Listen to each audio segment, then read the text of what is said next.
Let me know how the volume sounds. If it's too loud or too soft, can you hear me? What did that volume move? Anyway, I guess I will start with Jessie's because you're the first one here. Hopefully you can hear me okay through all the music.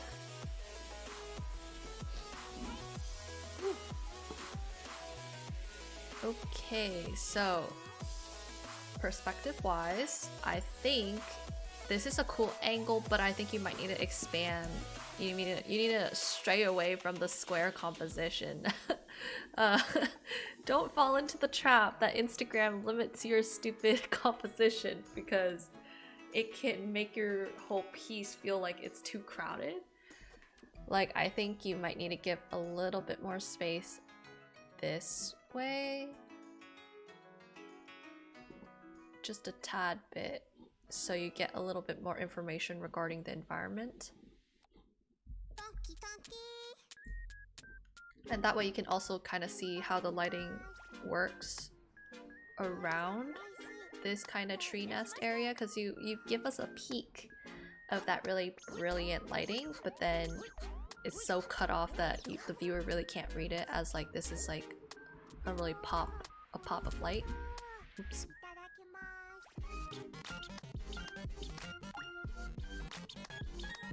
Alright. And then you'll want to maybe bring some of that light here.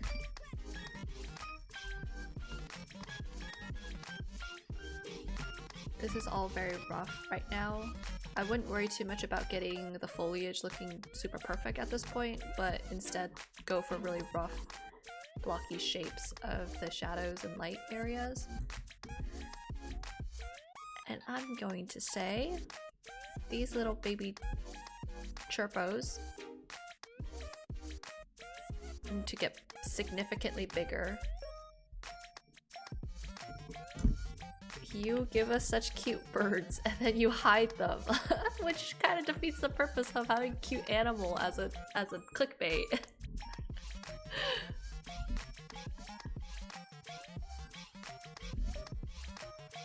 And then you can make it seem like this whole thing right here is like super close up to us as a viewer. I think just by blurring the edges a little. Let's see. I would recommend, if you are going to work on this, like keep this in a separate layer so you can just do this. Not that much. Like maybe that much. That way you get that kind of really cool camera effect. And then it kind of forces viewers to be like, oh, maybe the focus is actually down here.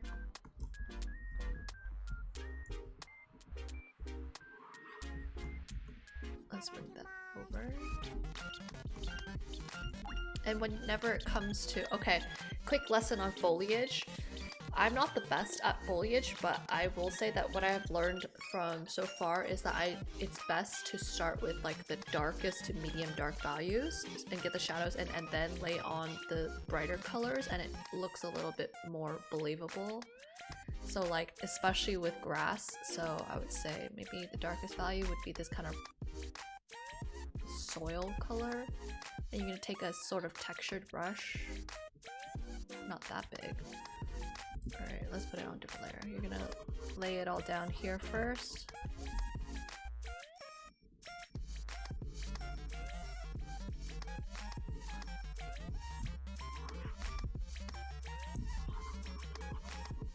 Okay, and then you're gonna bring back in your grass.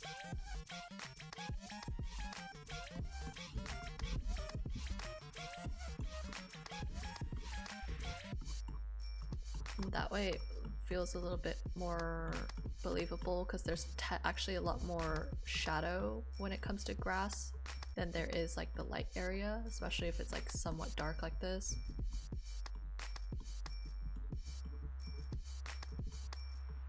Alright, don't forget your grass gotta overlap the character, especially if you want that really dramatic like tall grass lying in the tall grass kind of feel, unless you're going for this short grass, in which case you just pull it back a little bit. Tall grass, exactly. Yeah, this stream's only 2 submissions, and then I'll probably work on a personal piece. Hello, Misu. Hello. I have your all the layers, and you 100% bet I will not read any of those layer names, and I will end up going on the wrong layer. So let's go.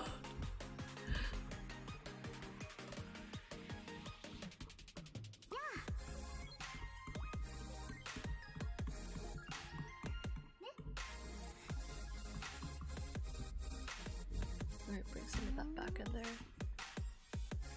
Let me see, I found this really nice tutorial for how to do foliage. Let me see, I can link it over and you can check it out.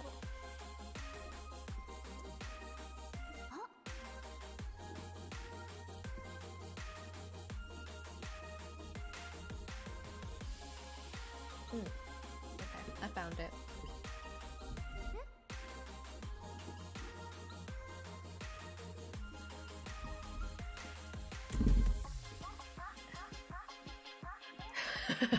You named them after. Hey, keep in mind, I literally don't name any of my layers, so when I'm trying to find a layer, I literally just go click, click, click, click, click. Yeah, and grass is all about the negative space, because let's take a hot second look at some tall grass.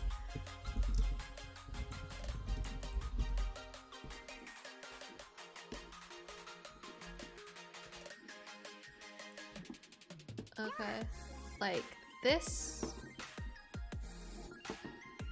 is all in shadow. Just squint your eye. This is all shadow right down here. Shadow, shadow with like a couple of strands of light.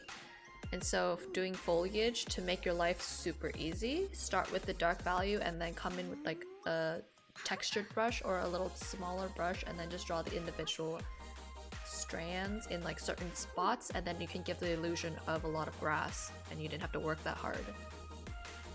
See, shadow, shadow, shadow. How you would just like lay down this dark value and then you bring in your texture brush or the small hard brush and then just draw a couple of strands here and there and voila, it's done. Anyway, let's keep going. I'm gonna maybe change the color of this a little bit.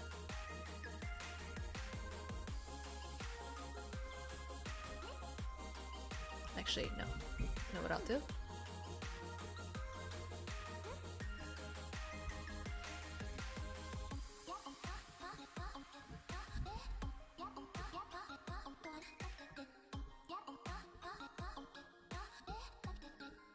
Just want to give it a little bit of that.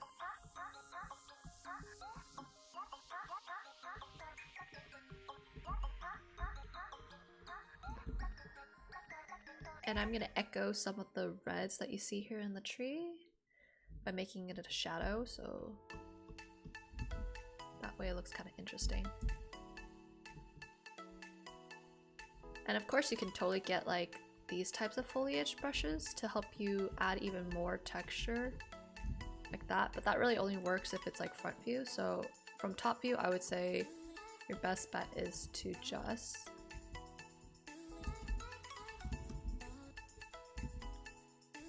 do this like big brush kind of broadness.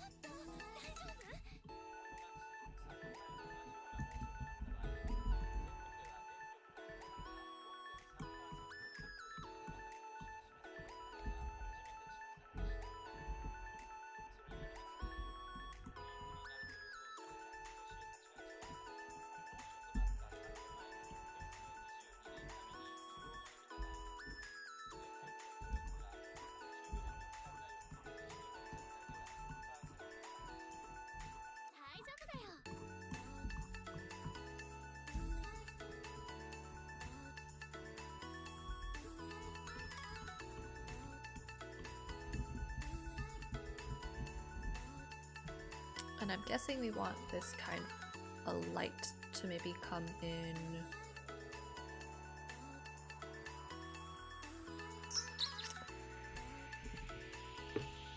maybe from the side.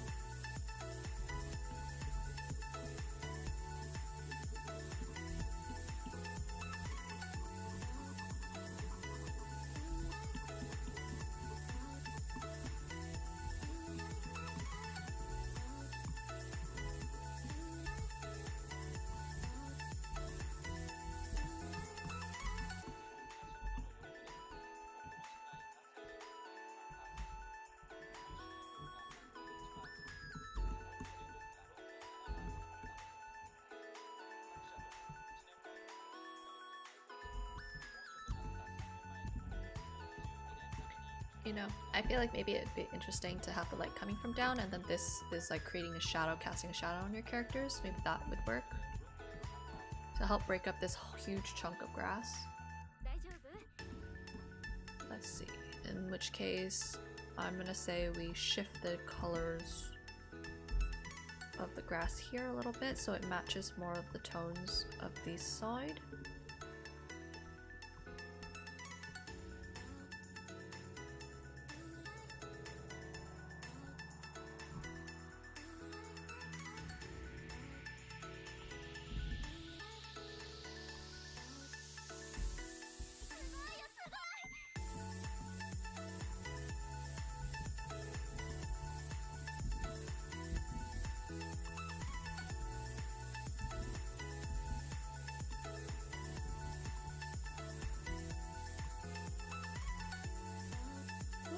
Yes, drive safe.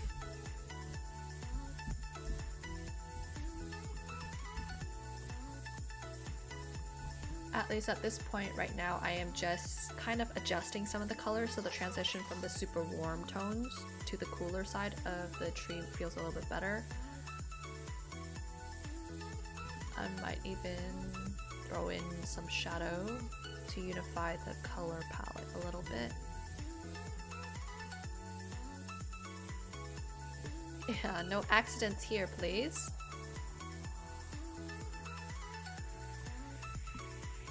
Oops. What?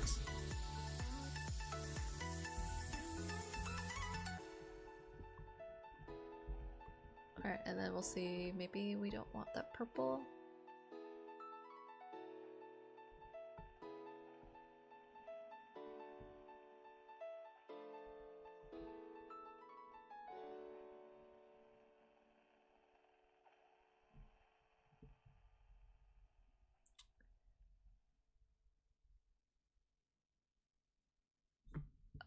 Shifted away from that purple. I don't think the purple's working for me.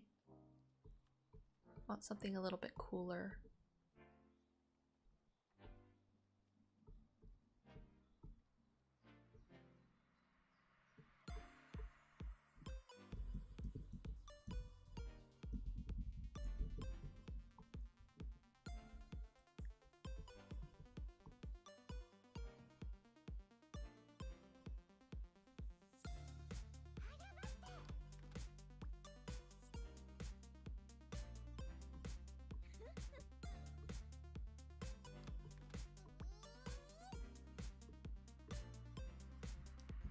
Too dark. Most of the time when I'm working, I go back and forth around the colors to try to... It usually doesn't come together until the very end, so if you are having trouble with colors, don't worry, you're not the only one. Sometimes you just have to keep working at it until it sort of looks okay, because sometimes you just need that extra pop of color by the side of it, and then it'll unify the palette a little bit. Let's try adding a bit of that pink over in this section.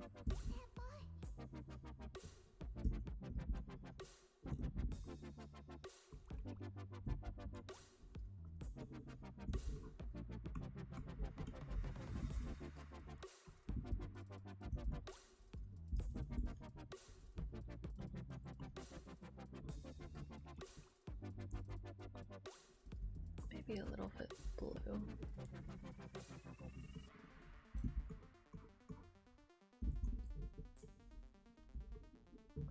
Yeah, so basically what I'm doing is I'm trying to help you unify your color palette. So like before all of your... so what I'm doing, I'm adding a couple of specks of that really bright pink that you have in the top left corner into other areas of your picture, so that way your composition feels more unified. Because if you just have one singular speck of that really bright color in just one concentration area, it can feel very disjointed for the viewer especially. So you want to help the viewer combine the picture together, even if you just add a couple of dots here and there. So right now I'm just like adding maybe some floral stuff like fauna into the grass, the pink colors, in order to help you bring that pink all over the composition and help bring like create an imaginary path for the viewer to look at. And this part of painting is very experimental in that sense, so you won't know if you like it or not until you try it. So even now I'm just like playing around with the idea of putting it in different places. Maybe I don't like it and I change it. I've also cooled down the color palette of your characters by adding a shadow using the multiply layer, because I feel like the original is just too bright and you want to create a little bit more drama in terms of lighting, so the viewer can kind of concentrate a little bit, zone in.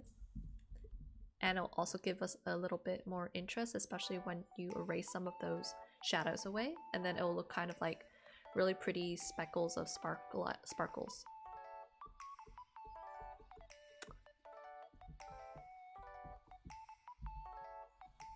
I need to go put this back on multiply on normal so I can see what I am doing.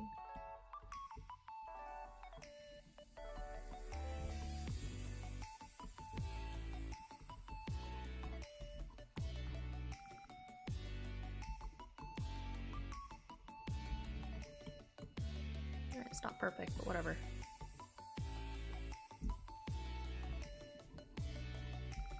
This way, when you erase away just a couple of spots here and there like this. Actually, let's not erase. I'm going to add the sunlight like this.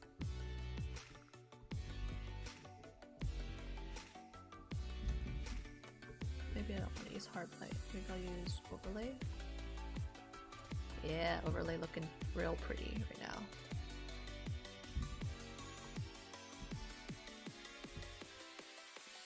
And so the way I usually add like sun streaming through the trees is using either an overlay, hard light, or soft light depending on how bright it ends up looking.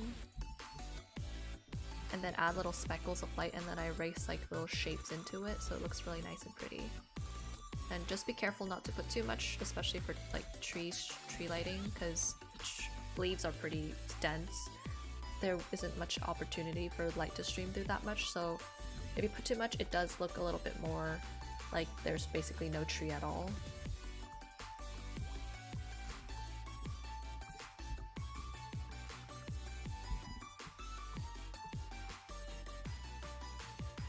Alright, see that? A huge contrast in terms of values.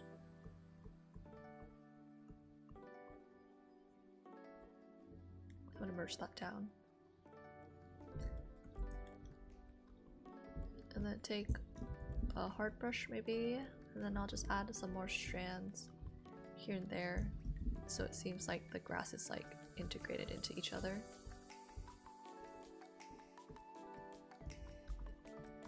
And I'll also take the time, some places here and there I'll add some darker values so it seems like a little bit more top-down view.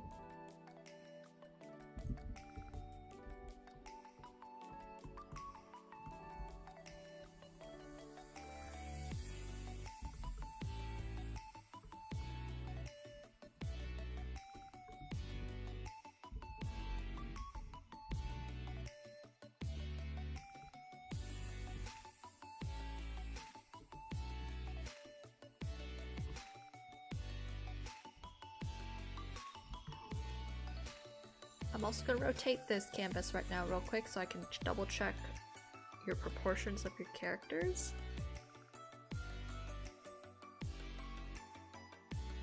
I think they're not too bad, but I would say her leg is hella wonky. Like, if she is raising her leg up, then her second lower half of this leg should not be this long. And this part should be a little bit bigger, so it looks foreshortened. So let's see if we can fix this real quick. I'm also hating this shadow right here. Get rid of that bitch. The shadow does not need to protrude that much, especially if she's on the ground.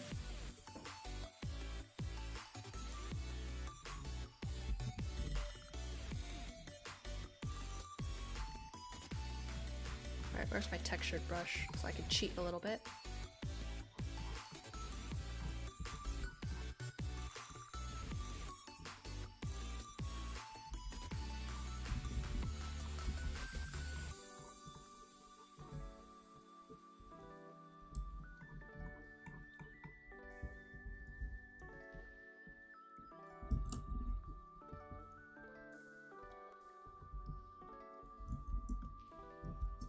And then I'm gonna see if I can cool down this area a little bit by adding a little bit of blue into it. It's too much. Let's manually do this.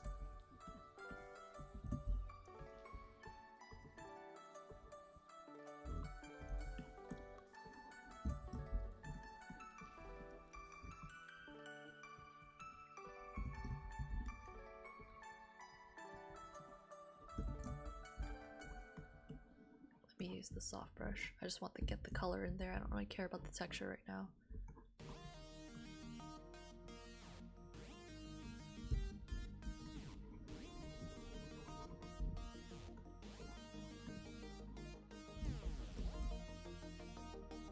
Okay, super subtle. It's not too much.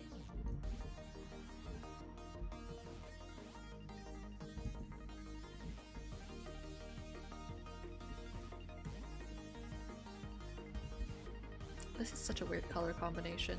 The purple's making the grass look weird. This is the launch operations manager. The launch team wishes you good luck and Godspeed.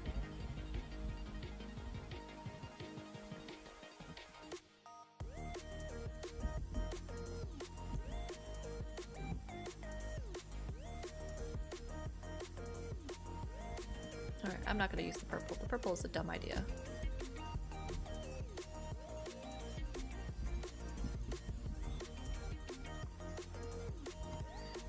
Okay. Alright, merge this down there and then we'll add back the texture, because hell yeah, I'm too lazy to actually draw grass.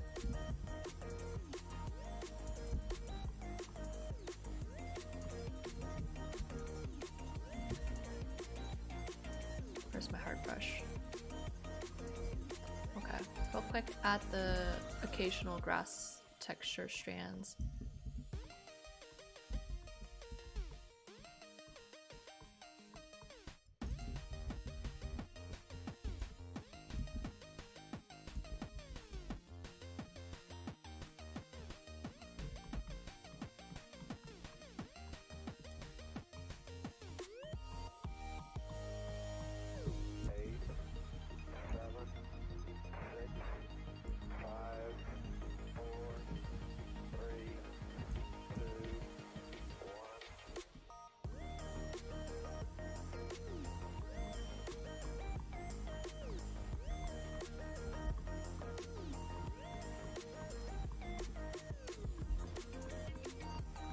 And it's important for tall grass like this to overlap the dark and the lights, or else it's not going to look like it's tall grass.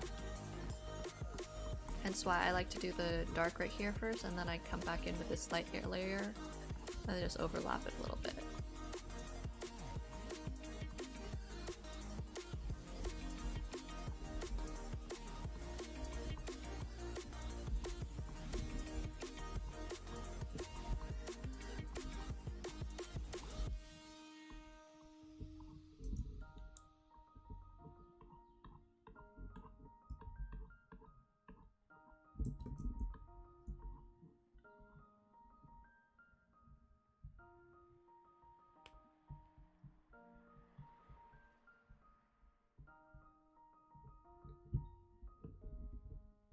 And what happened to the grass here? There's no grass. It doesn't feel like grass, especially when you don't have any of the strands overlapping the characters at all. It just looks like you're lying on a piece of rug or something. So let's do ourselves a favor and just throw a couple of strands over onto the character.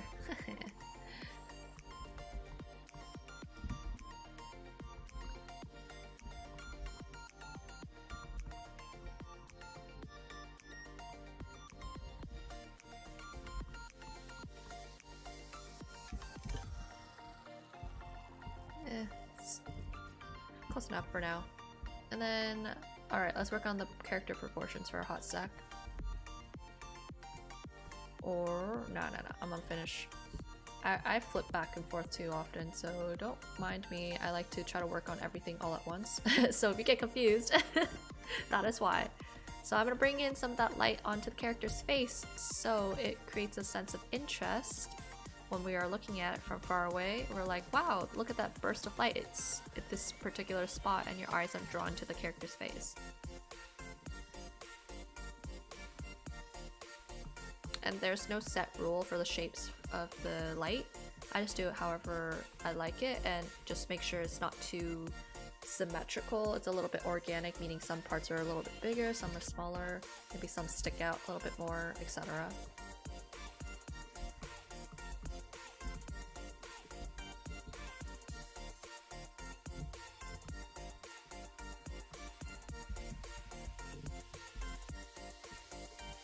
And just look out the little tiny splots of light help you feel a little bit more interesting in the composition. Without it, it just feels very flat, and then the spots of light help you break up the shape. Again, negative shapes, woo woo!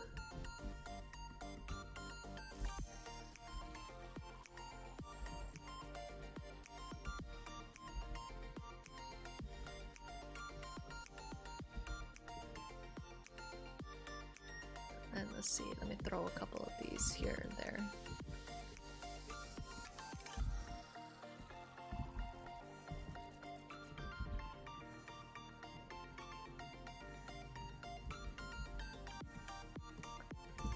I'm throwing some of that weird dotted kind of foliage shadow over to the rest of the grass, just so it feels a little bit more organic. And now I'm going to actually extend the tree right here so it doesn't feel like it's just in this corner and there's nothing happening with it.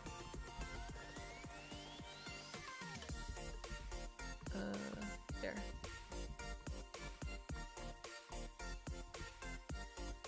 Like,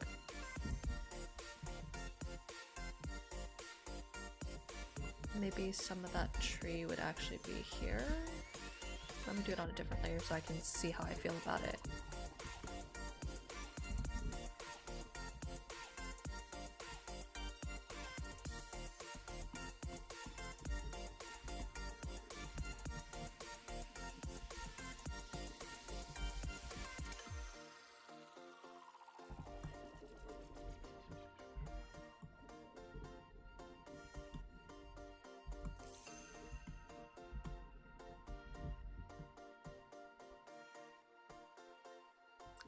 Now, you know what? Solution to this would just be to extend the canvas a little so it doesn't look like it's perfectly symmetrical. And I'm just gonna cheat a little.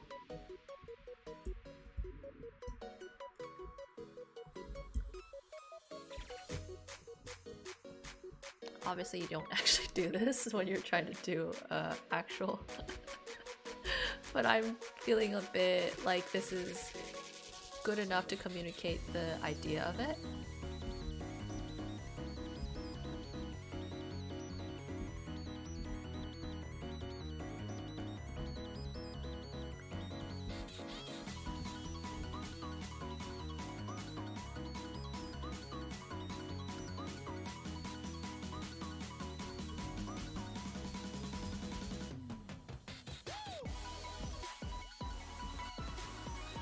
Oh no, anatomy. Haha. I will not let you get away with it. Anatomy is so important. If your characters look wonky, immediately I'm going to notice it.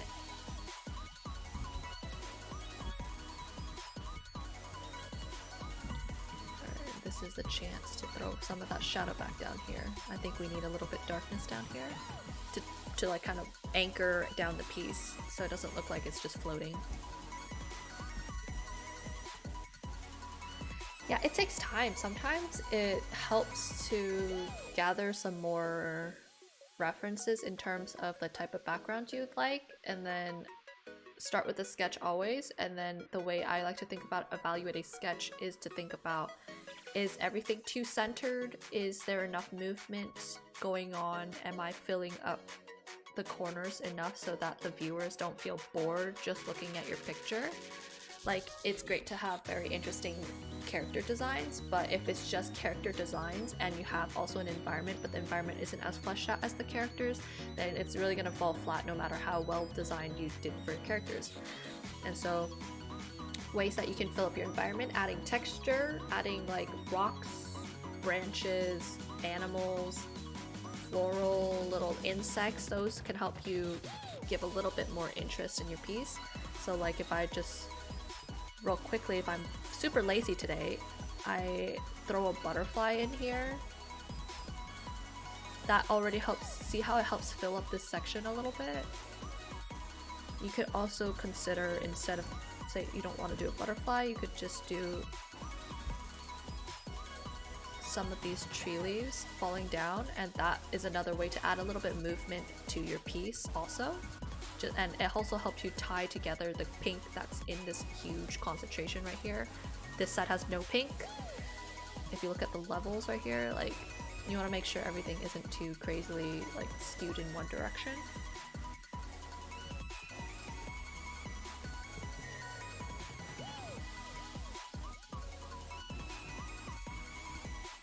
Yeah, you could totally add a baby dragonfly flying around, or even, you know,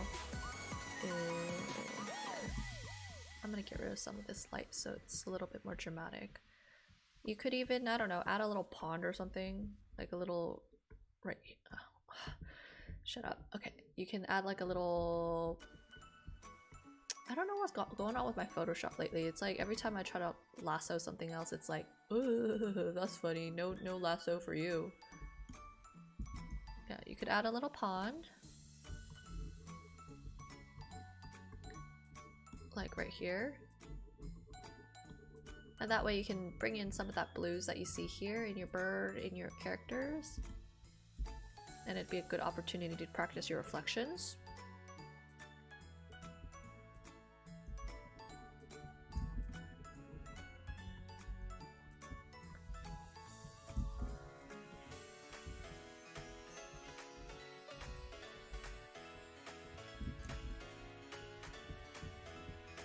Bring some of that green in there because it's pretty and nice. In which case you're gonna want to add the shadow that happens right here.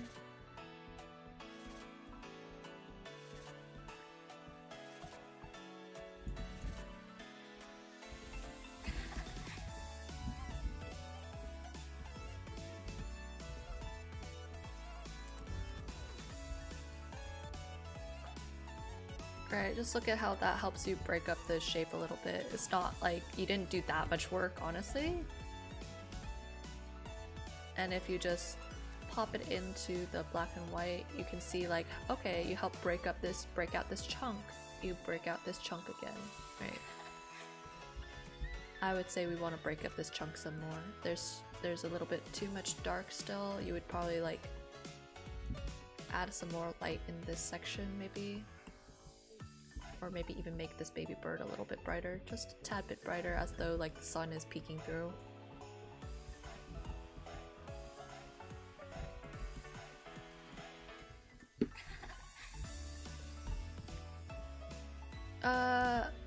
Okay, so this brush, I think it was on my brush list, Aaron Griffin's one, but it's like called sample brush, and it's like the kind of the textured brush, oil painting brush kind of thing.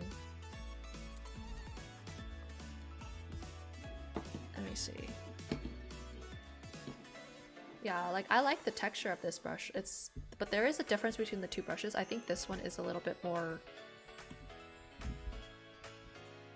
dense, or is it the other one? One of them is more dense. Okay, so this one is a little bit more sparse right here. This one's very dense, so it's a slight difference, but not too big of a difference. And then to make sure you don't just have like a huge chunk of grass, take your tiny little brush and then maybe I will brighten these up a little bit.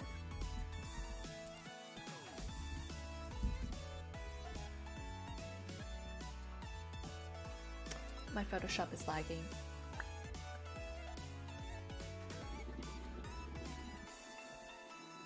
What I am trying to do is push the color warmer.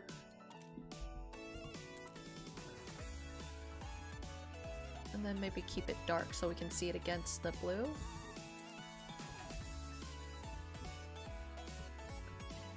And I'm feeling that I want to make these pinks slightly warmer. That's like my personal preference though. Right, see, like it's so slight, but I feel like the warmer pink ties the warmth of the whole piece. And then maybe I'll push this a little bit cooler, just slightly cooler over here.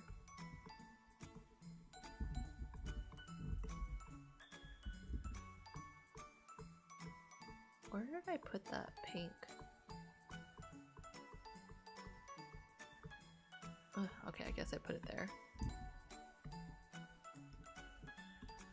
And then you're gonna evaluate from the navigator to make sure you have a good balance of that light and dark.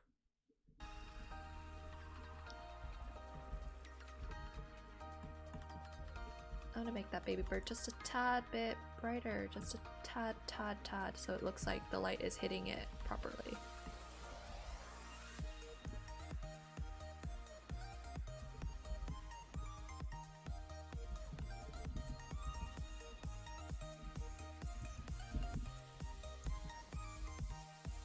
There's probably a lot of like bounce light happening, so I'm just gonna make a tad bit warmer but stay within the same value family.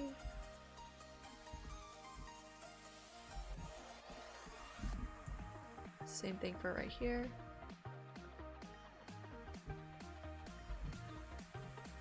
It's like really subtle. Maybe I'll put some of that pink in there, like a purple.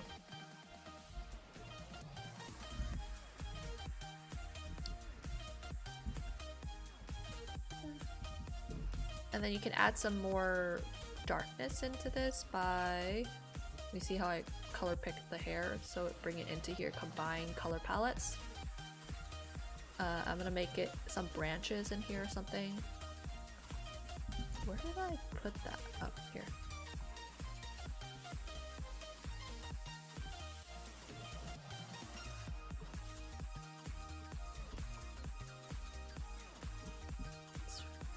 That way it's real subtle, but it helps you, you know, give your tree a little bit more structure. And it'll actually look like a tree. Yeah, right there.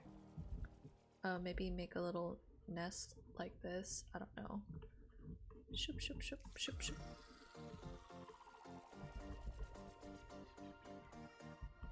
And then that way you can also add some of that light in there.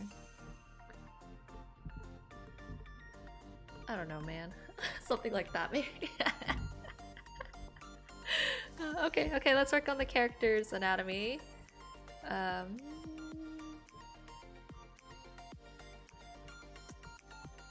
Okay, I think it's all in here. Let me hide the glow so I don't get messed up with it. Alright, so first things first. Don't make the arms too skinny. She has stuff to do, so her arms need to be thick enough that she can do stuff. So I'm all for the big honkin' muscly women with the poppin' deltoids. So please don't neglect her deltoids and bicep game. It doesn't have to be too much, but I do have to say, stick arms ain't it for right here. We don't welcome that. And then in which case you're gonna want to bring it down. Her sleeve shouldn't be like super cuffing her armpit to the point where she can't actually move her arm.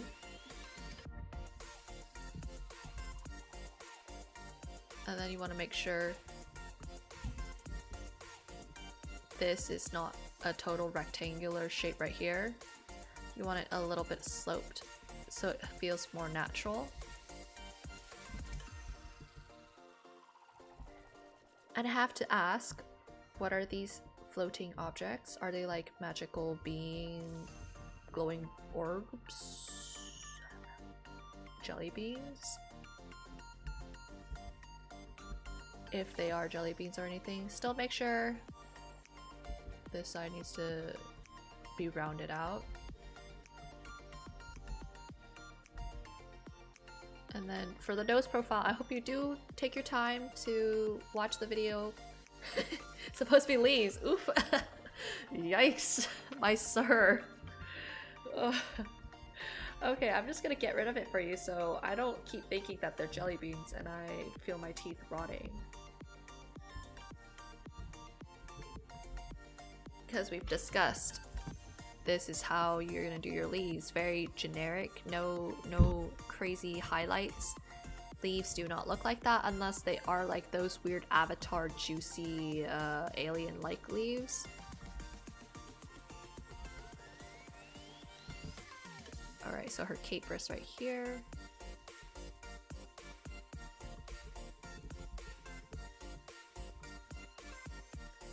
And I would say her arm needs to come in a little bit so she looks a little bit more relaxed. Like right there.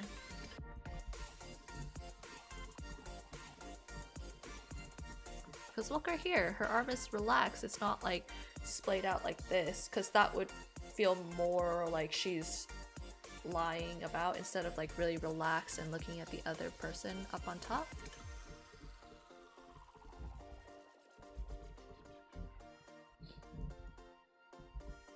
And I think this is fur, right?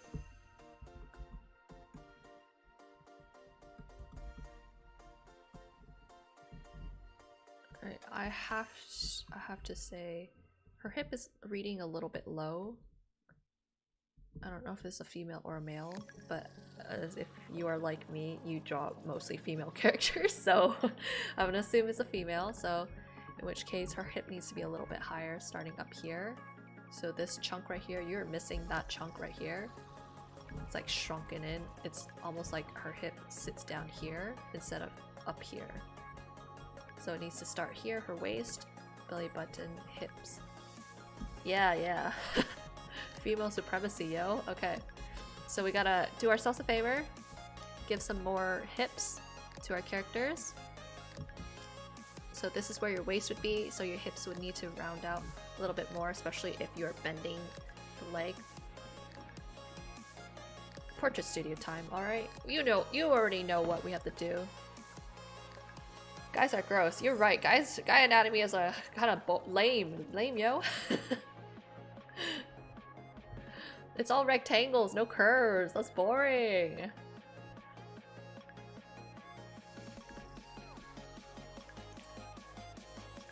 All jokes aside though, male anatomy is a lot more fun to do muscles on than female anatomy because females don't have as pronounced muscles as males do.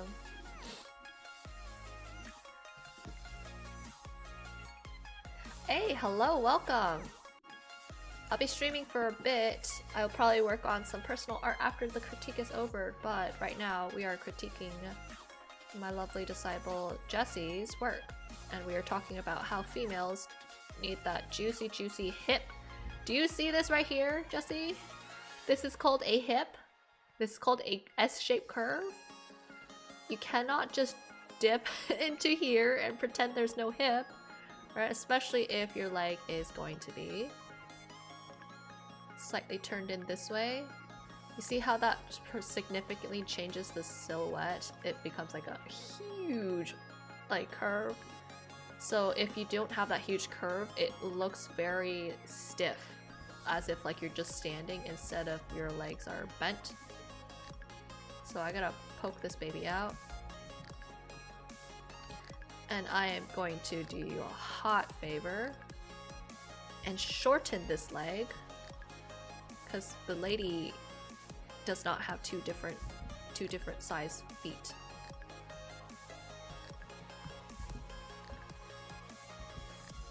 Alright.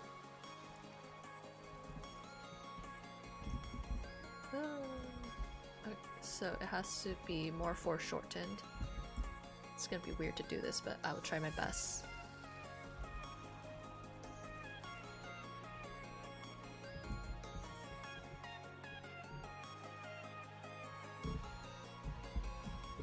Oh my god, did the wrong thing.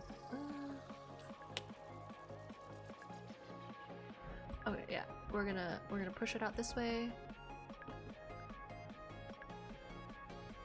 That way it doesn't look as whack. It's still kind of whack. I don't feel like that's a natural pose for someone who's lying down. Okay, let's do ourselves a favor. Let's all do a little bit of reference searching. Anyway, this is the tutorial that I was talking about that I linked into the chat, and I feel like it's a really good tutorial. I still don't really understand this step to this step quite, but I think that's just what she's doing, is she's just adding using this texture brush or whatever. But god damn, look at that god tier rendering, even though she only did like a few steps. Yeah, how do people lay down? Good question. Alright. A woman lying down. Post reference. Pinterest, please help. Okay, so that's one option. Let's click into this and maybe they'll have more options to see.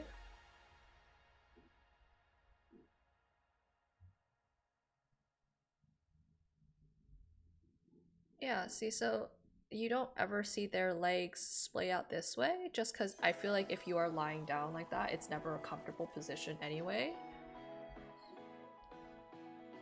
So we may have to adjust ourselves a little bit.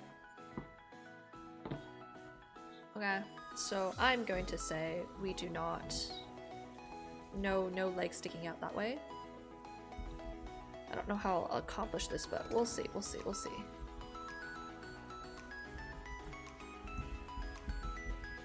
Okay, goodbye leg, goodbye. Alright, let's bring it in just a tad bit like this.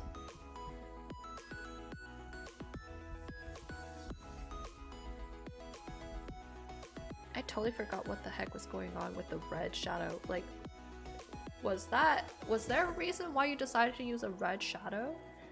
Because the only time I have ever seen like a red shadow is if it's like a desert, or if you're on a background with a sand colored wall, and then that's the only time it could have a red shadow. Grass typically very rarely does it have like a very red shadow. It's either yellow, orange, a muddy green, a bluish, purplish kind of colors. Those, you want to stay within the earthy tones for grass. I bet you were just like, okay, let's just bust out the multiply tool, throw in the red. I don't know, maybe the red will help you tie together the pink with the rest of the picture. Which is honestly good effort, but there are better ways to go about adding that pink into your picture.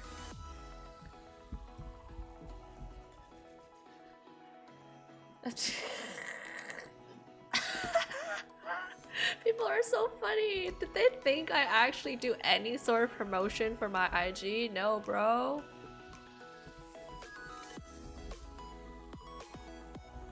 I don't even stream consistently. What makes them think I would ever put in any calculated thoughts into building a fan base?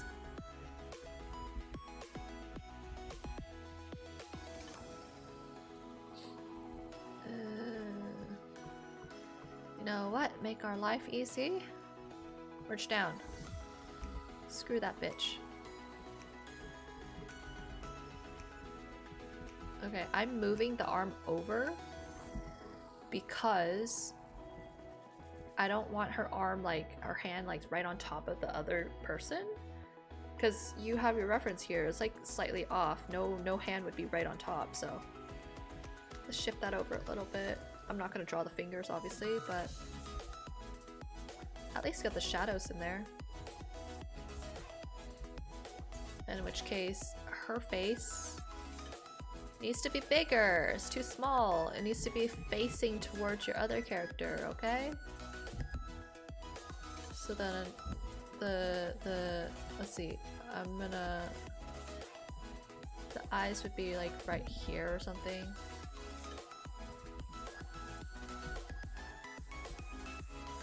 And then the bangs here.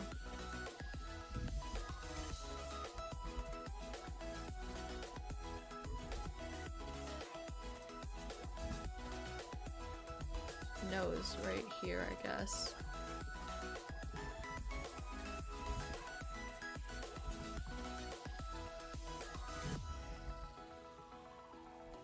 you can't get away with just the really simplified features, even though it's like really small. You still gotta get that right head direction.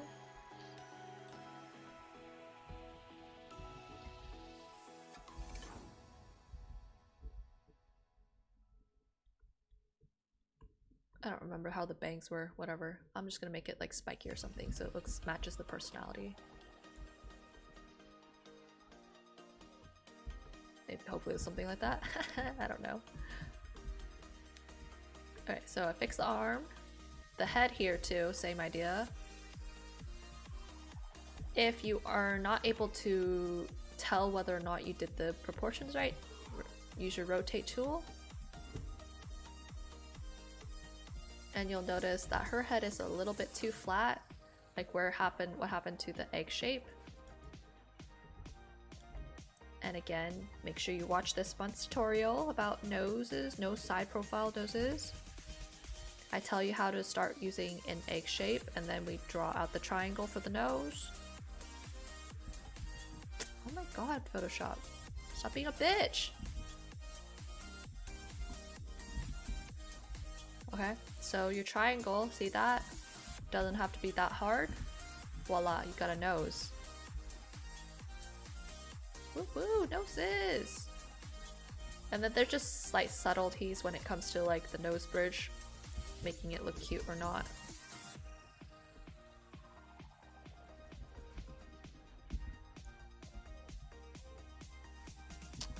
Maybe I need to bring this head up even higher up, honestly.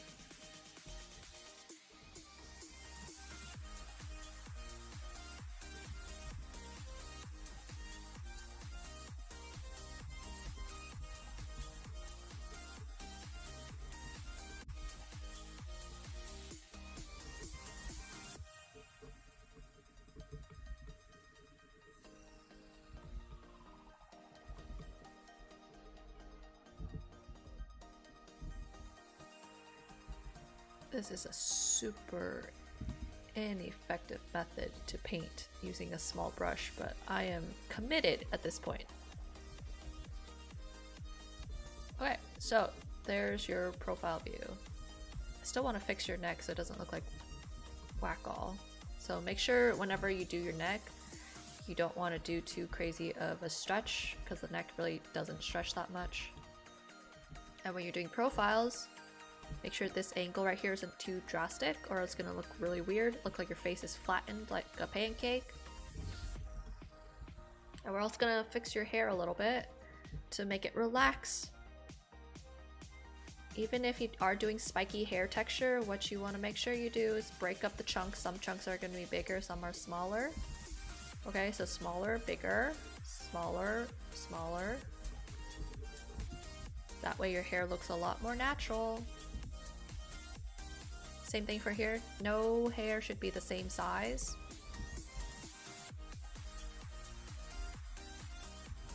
And you should add some more curves in your hair so it feels more flowy, because hair is flowy no matter what you want to believe. Even if you are doing anime spiky hair, hair is flowy.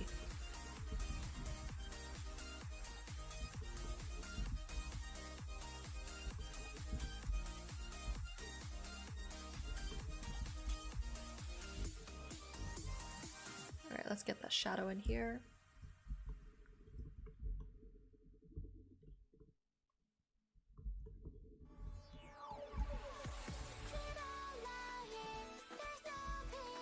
Anime lied to you. Kind of. Anime is like, it's a simplified version, but I still feel like if you've seen like the spiky hair characters, they still have like slight curves. It's like a very slight C. So when they draw their spiky hairs.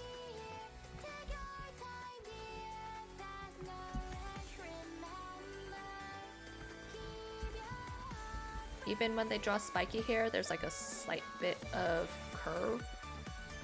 Because that's how hair works. Gravity brings it down a little bit. So even if you are doing like spiky hair girls, make sure you add just a little bit of a curl or curve.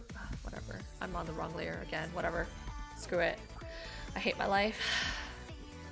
Yeah, so even if you're doing spiky hair girl, really short hair, spiky hair, this looks really flat, whereas if you just add like a couple of more curves like this, it looks a bit more natural. Yeah, 90s anime. Goku. I was drawing I was teaching a little boy how to draw Goku hair because he wanted his hair to look like Goku for his picture. I was like, you still gotta get those curves. Anyway. See, look at that. Just a slight bit of curves helps the spiky hair read a little bit better. And then let's do a real quick highlight. It's gonna be subtle because you're in the shadow right here.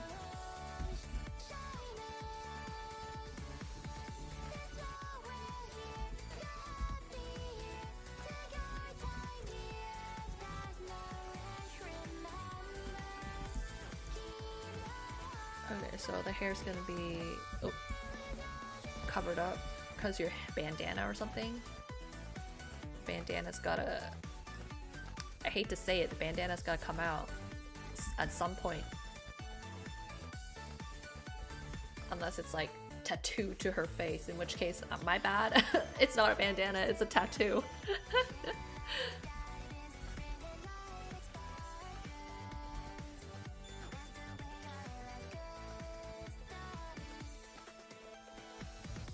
That's real subtle. I'm not really drawing features right now.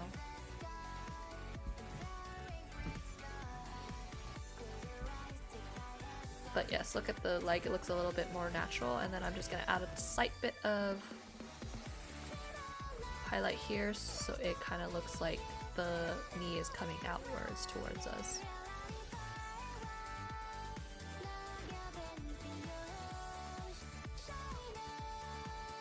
Yeah, if it's a headpiece, bro, it's gonna come out eventually, right? Her hair, does not grow from her head. I refuse to believe that. And I'm gonna get that roundness back in there. That's not perfect. I would highly recommend you maybe add this blue pattern in the shoes or something. I don't know, so it looks a little bit more interesting.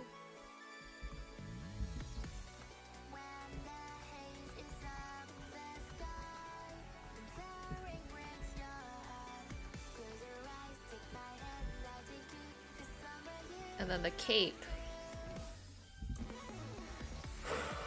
Cape is a whole other issue with clothing fabric. So the cape needs to drape here, so you're gonna definitely get a shadow right here.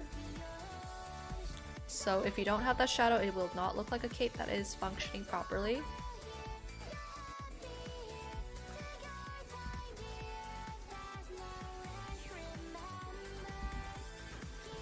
See how I carve out that shadow and already it looks like a cape again? So without this draping happening, it will never read as a cape, so please don't neglect it. You don't even have to work too hard to add too much shadow for the clothing.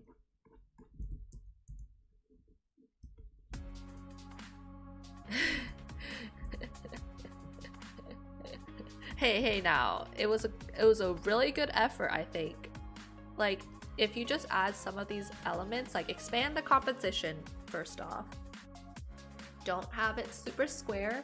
Square compositions really only work when you have a very centrally focused piece. If you just have, let's go back to the beginning. Like if you just have it like this, everything looks too symmetrical. And it's like there's nowhere for the viewer to really place their focus on, and this is an environment piece. Environment pieces tend not to be very square in cropping, so expand the composition, make this take up less space. If you are set on the square composition, what you want to do is, you know, scoot this baby over, because you do not want this to take up most of the picture. Instead, you want maybe more of the character or more of the grass to be showing. Like, another option you could consider.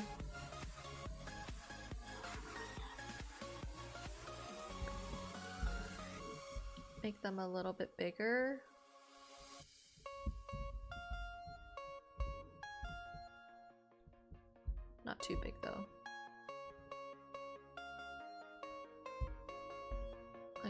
maybe about this big, and you can see more of the character.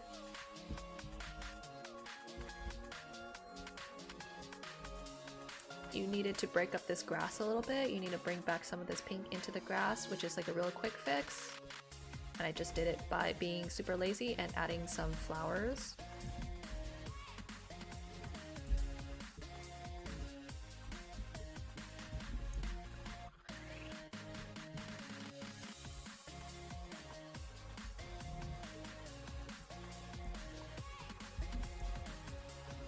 I would also break up this area by adding like a tree trunk or something.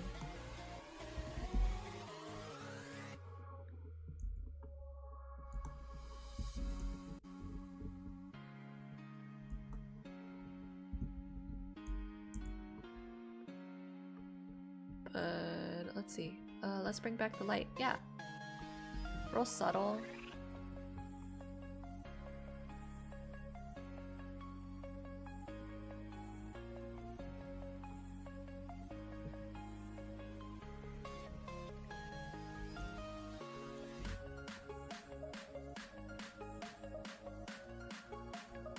I'm gonna see if I can cool this down a little bit more so it feels more like a shadow.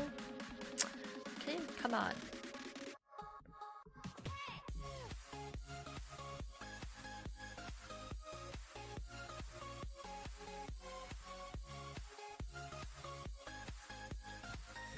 Yeah, see, it's just super slight.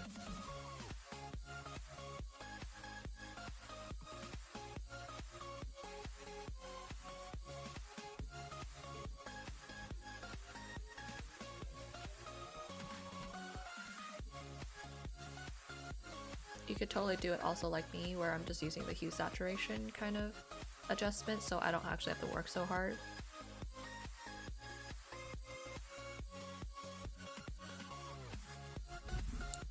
Just like that to add a little bit more contrast to your picture. Alright. I'm thinking maybe I want to make these a little bit brighter.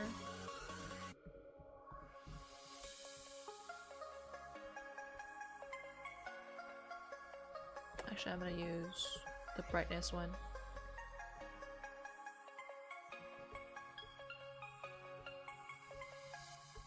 Just a little bit.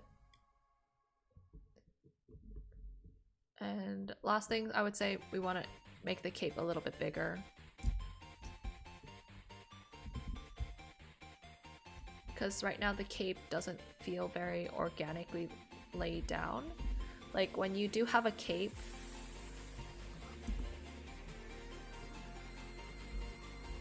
okay, the cape is actually made out of like a circular fabric like this, and then it just gets kind of tucked in like that. So when you have just like capes that end like this, it doesn't feel very believable. Same with like how dress patterns are made. They're circles like this, and then they just sew it on like the bodice here and stuff. And the same idea for capes. I think it's like this kind of pattern, or like, and then they just join these two ends together, so that's why it creates that kind of like shape. And so for your cape, just make sure you don't end it in like a weird triangle shape. Instead, take your time to make it look a little bit more round. Like that. I'm gonna bring some more shadows into it a little bit.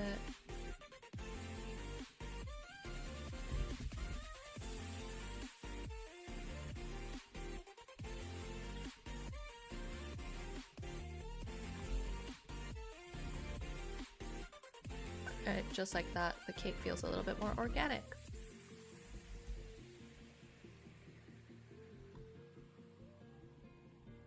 I'm gonna make that part a little bit brighter, as though it's like on top. Or something, I don't know.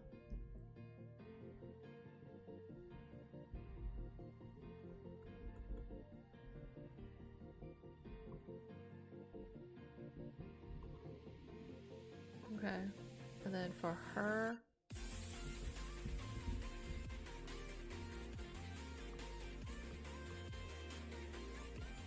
Make sure you make the shadows dark enough in the sweater so then you can actually read it as like her arm is bent. A lot to take in, but obviously these are all like really minute things that happen that you need to pay attention to. The main thing I would say to focus on first is just to fix the composition. Shift maybe the tree to be smaller so it doesn't take up as big of a space, especially if you do want the focus to be on the characters.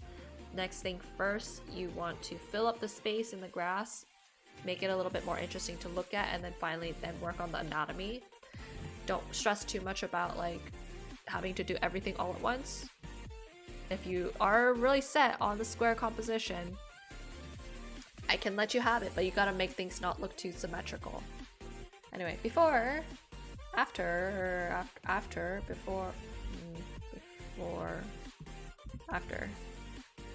Yeah, no more square compositions. Square compositions are IG's trap for all us artists. Like, they're forcing you to do a square composition when in reality, square compositions are very rarely very good. Like, I feel like it just gives you the reminiscence of those like religious icons, like the whole portraits, that kind of thing, and it just doesn't leave you very much space to do anything in it unless you are very deliberate about it. And so the quickest and easiest way to make things interesting also, just add some lighting like this. Huge difference. And it's so simple, it's just use the overlay layer and you just add speckles of light like that. Okay. I'll save this PSD and you can use it to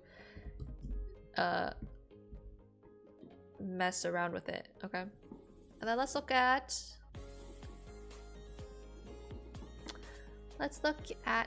Isu's picture finally. It's Makima, back to Chainsaw Man brain rot.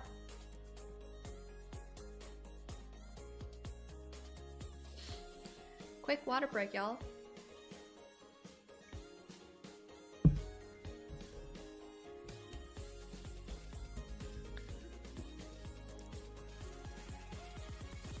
Smart of you to start grayscale. I definitely have a trick that I usually use when I want to go from grayscale to color. It's not perfect, but it does work for like a base shade. But before we go into color, quite important to get her proportions correct first. Her eyes are looking really good, but her face definitely, you have shrunk it a little bit too low.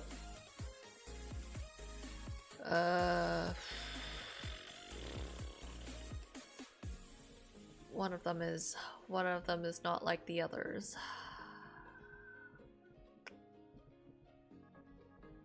Okay. I think I could work with that. Okay.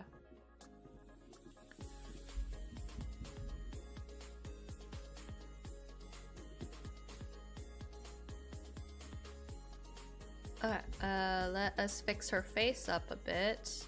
And I don't know why you would put her eye on a different layer, but hey man, this is your picture.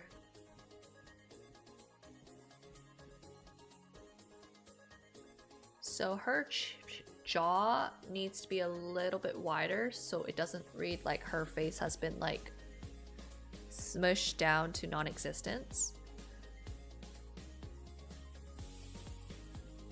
Just a little bit, and then you can tuck in her side of her face a little bit so it creates more of the egg shape that we want to see. And be careful of this inner corner. It is attached to the eye, so like, see, this inner corner is connected to the eye, so even if we are using a little bit of semi-realism like this, you want to bring it back just a little bit closer so it feels believable.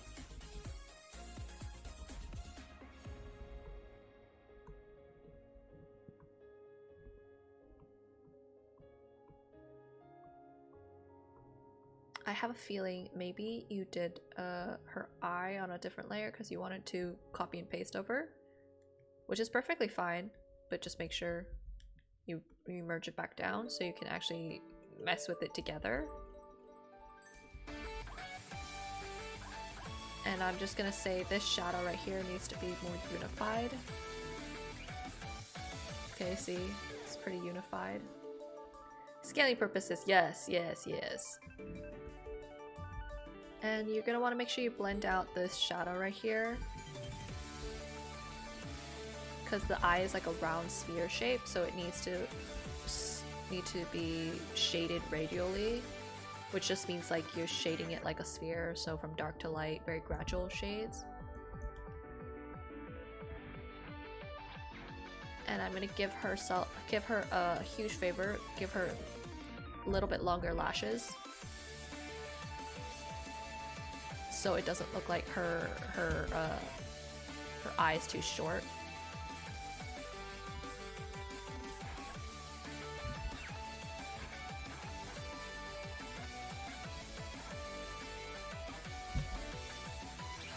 Gotta make sure the eyelashes at the ends are wispy, or else it looks very fake. And you balance that out with lashes on the bottom too. Doesn't have to be as long, but definitely does help give her eyes a little bit of framing. And you'll want to connect this top part to the shadow that's up here, so it feels a little bit more believable in terms of the shadow.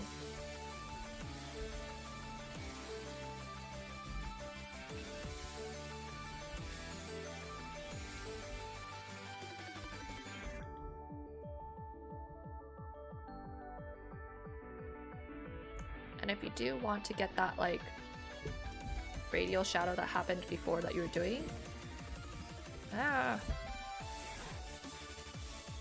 use your lasso tool and a soft brush. That's how you would do it. You don't just want to like do a dark line there. It doesn't look very natural. Same for the side of her eye right here.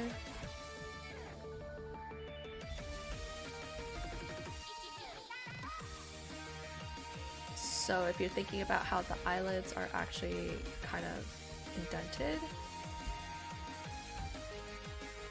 just a little bit of highlight, not too much. You don't want to make it go overboard.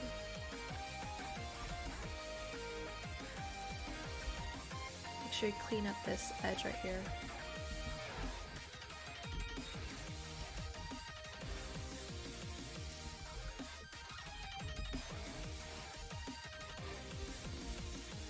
You never want to lose your edges, especially these subtle ones. They help give your face a lot more structure.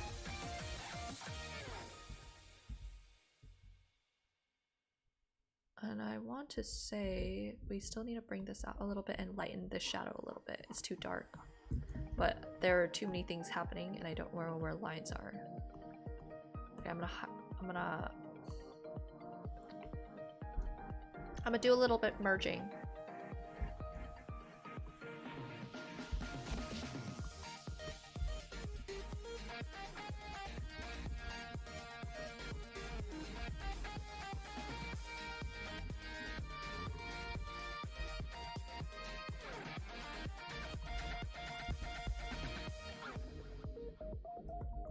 That's the only way I can get the shadow to work out for us. Okay. See, like the shadow right here isn't actually that dark, especially along here where the light is gonna get caught. Gonna show up a little bit, and then it's only near the hair that it's actually gonna be that dark.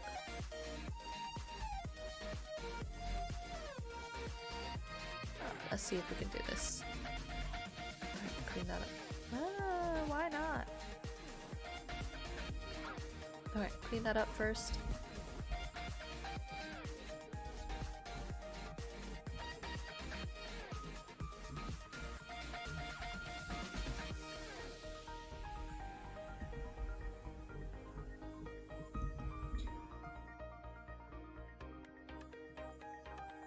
Okay. Alright, let's get this shadow right here. I'm gonna use a soft brush. Actually, I'm gonna change to this brush. It's a very chalky type of brush. I used to really like to use it to give a little bit of texture. That way. ear in there too. The ear is not excluded from that shadow, sir. It is inside that hair, so you need that shadow. If you want to bring it out, you can do so like this. Then you get your light. This part needs to come in a little bit more.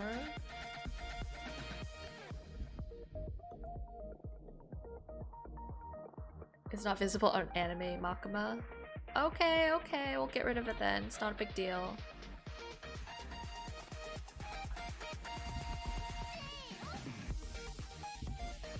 Alright.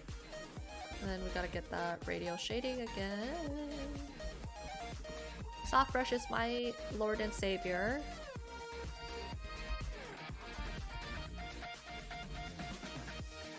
Okay, I'm gonna make sure her face isn't so wide. Do you see how wide her face is on this side?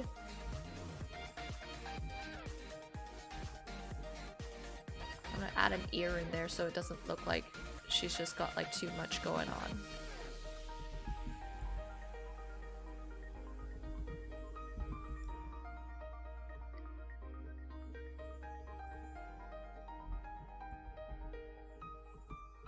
You see how that ear, how I shrunk that side of the face and it looks a little bit more proportional? So you want to make sure that the face isn't too wide, even though realistically you are able to fit like 5 eye distances across the face. But with anime, since we make the eye so big, and because, you know, you're kind of on a turn a little bit, see, even then it's like only half an eye distance on the side. The small face. And let's get rid of that extra eyebrow in there.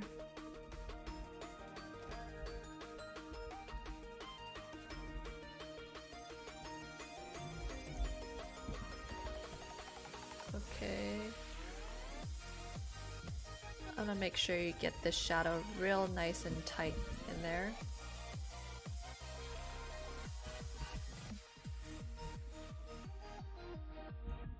There you go, see? That's how you would do the shadow for these. This is considered one shadow. You don't want to just, you know, separate it entirely.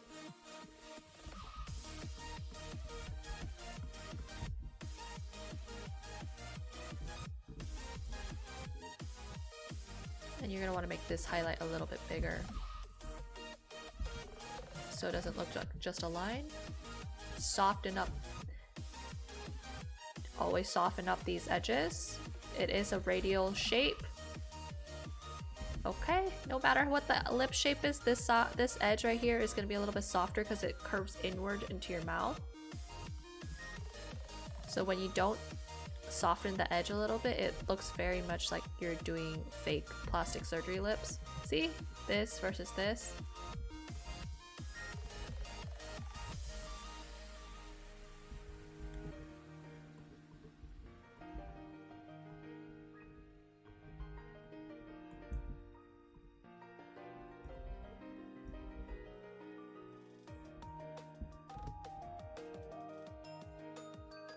See, even though she has like sort of a duck lip going on here, it's still in shadow. Like, just read it.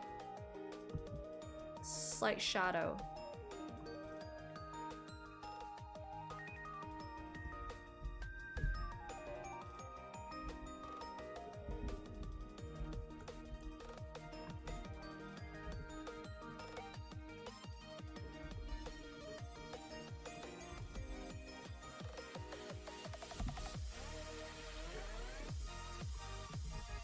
I'm gonna do a slight highlight right here.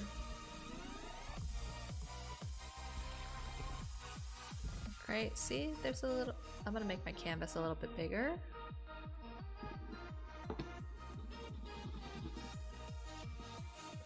See, it's a slight highlight right here.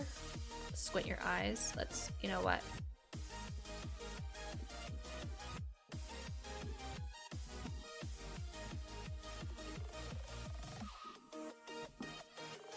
Ever so slight highlight. This part is lighter, right?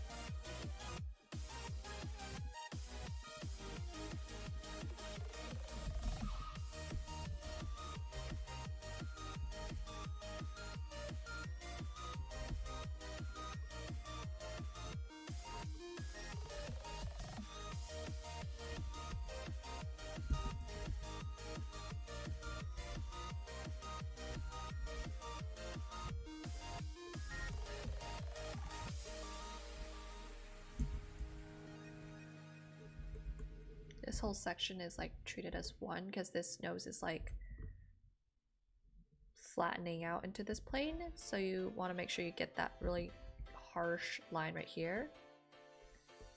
And then here you're going to get that very slight shadow because the eye socket is poking inwards. That's why you get that cast shadow very slightly.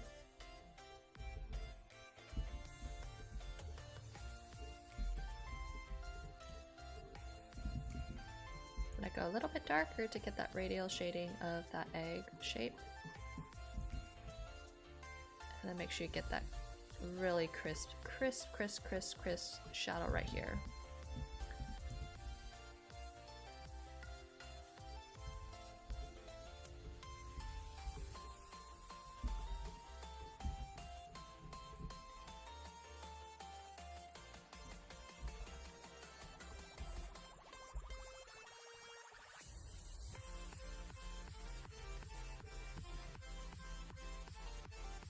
Alright, so that's fixed up most of the major issues of the face, proportion-wise. Okay, let's work on the hair for a little bit. The highlight, again, you're gonna start with your main base shade. Maybe I should have left the hair, whatever. Oh well. We're gonna do one base shade when we do hair first. Okay.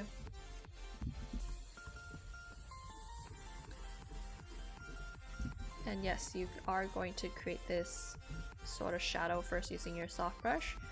Now I'm going to get this shadow that needs to happen right here using my soft brush and lasso tool.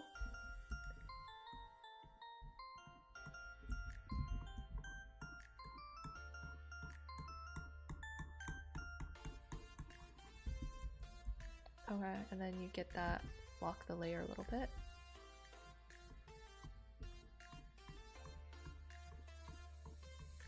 Get that back shadow there. Get this shadow right here.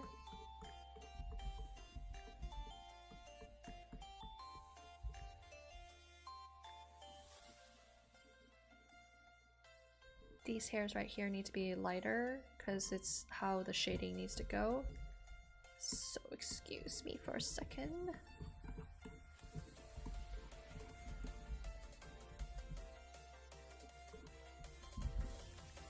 Alright, and then you're gonna add your highlight.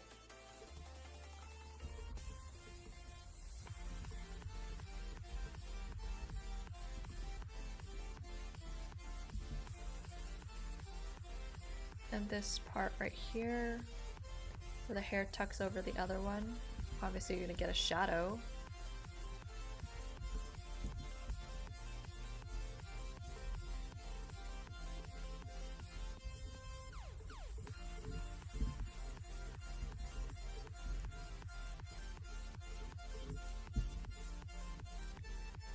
See, even right here, that shadow, don't forget it.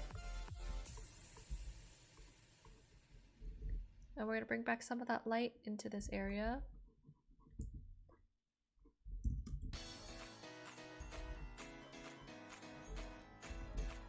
Share some of the darkness over in this area.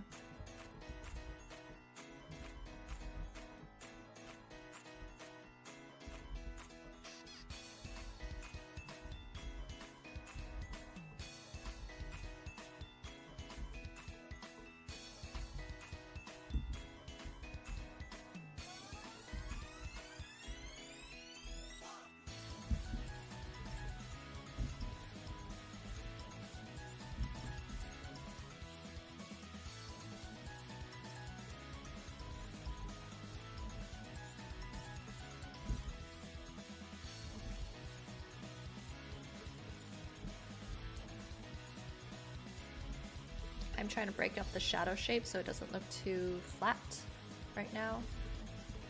Oh, you see how I'm like kind of breaking in some of the silhouette of the shadow into this area? And then this hair piece right here needs to get a little bit lighter, especially where the light is hitting it.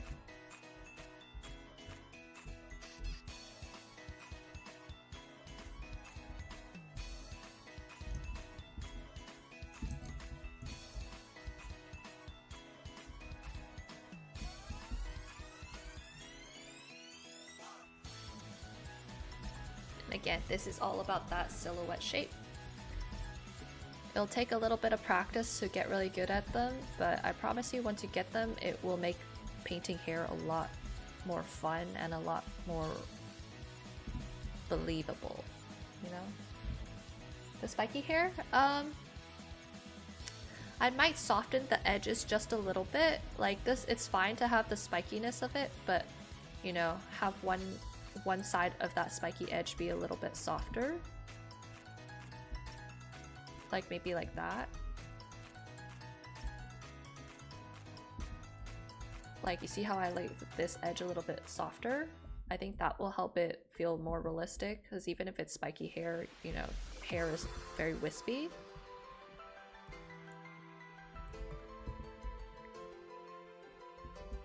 So you need to make sure it's like a little bit more wispy at the ends at least.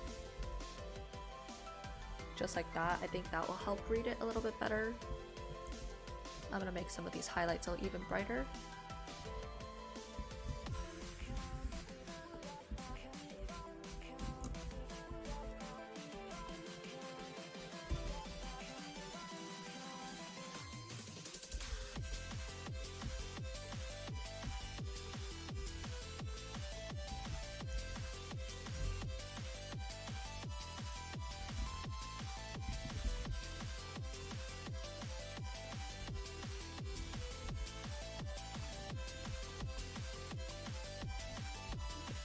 Highlight up there.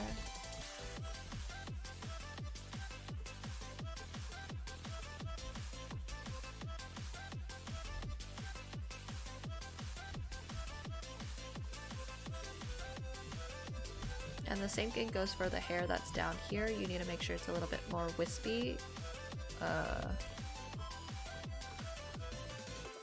yeah, don't lock that layer. Yeah, this edge needs to be a little bit wispier. Even if it is spiky, it gets a little bit wispy.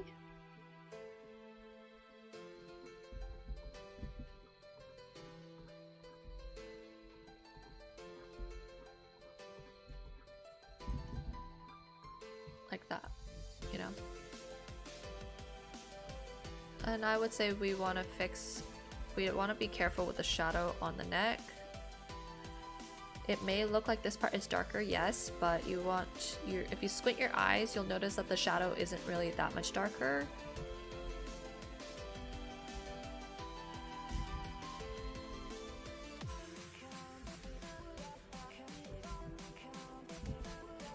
And it's actually one single solid value, like that.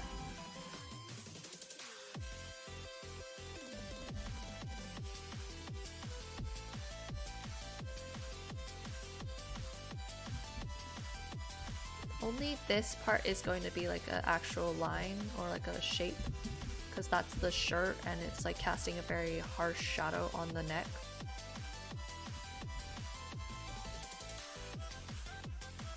See how that helps make your neck look a little bit more subtle, less sinewy.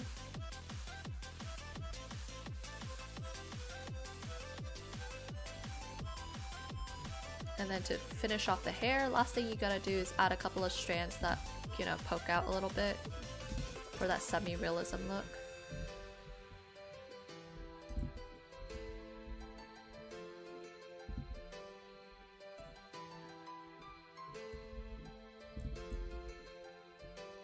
Just like that, you see? And then you obviously still have some stuff to do for the shirt. I would say when you're doing shirts for the main shadows, what you want to do, use a hard brush, get your main values in there. Don't worry too much about the blending yet. See, there's a huge shadow right there, so I'm going to take my hard edge, get that in there, bring that edge back out. You need to make sure you have those edges or it's not going to look very realistic. Yeah, no worries. The background looks like it would have taken a long time for sure, but just, you know, as a hot tip for the shirt, use a blocky brush to get all the shadows in there before you do any, like, you know, soft blending. So see how I'm just blocking in the shadows first?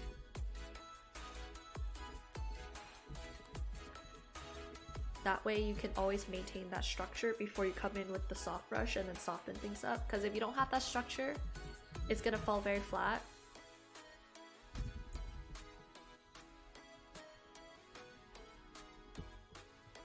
Okay, so even if you don't blend everything, your shadow should still look somewhat good with the blockiness like this, okay? I didn't do too much blending yet.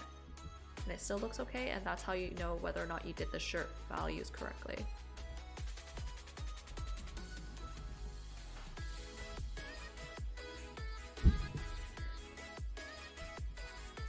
Alright, let's talk about going from grayscale to color. I usually use this method when I'm trying to, I'm not sure about how I want the tone of the picture to go. And so I start out with a grayscale, so I'm only concerned about the lighting and I don't worry about the color. And then afterwards I use overlay layer to lay down some color.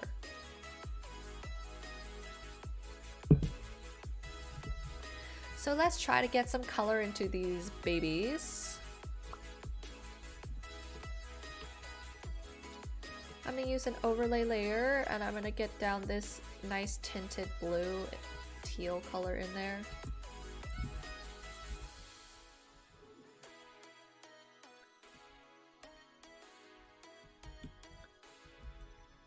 And already you get that kind of tealness from there. Now I'm going to be careful how I use the colors, because whenever you add color using the overlay, it's going to bump up the luminosity or brightness of the original grayscale. So that's why you have to always go a little bit further down than what you would think it'd be. And say I'm going to make these areas a little bit warmer, so I'm going to select them.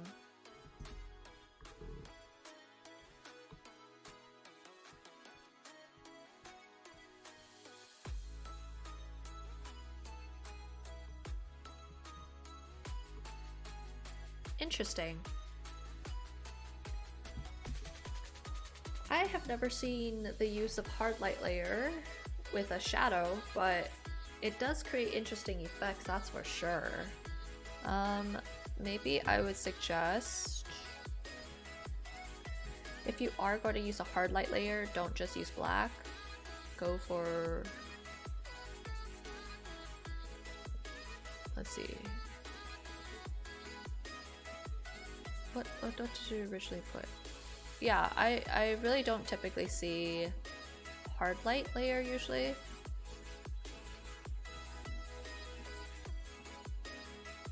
I usually see multiply is how you would get darker rather than hard light, but it is your prerogative. Let's see.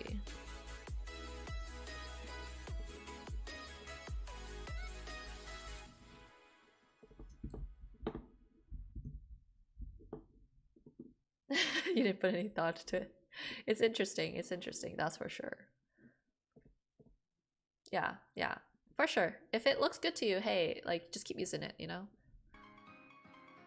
These highlights, I would say maybe you want to blur them out more. But let's go back to the color layer. So this whole side is going to be warm, so I'm going to bring in, see, super easy, super duper easy to get the color in there and keep that value, but you have to be a little bit careful about where you're selecting the color, obviously.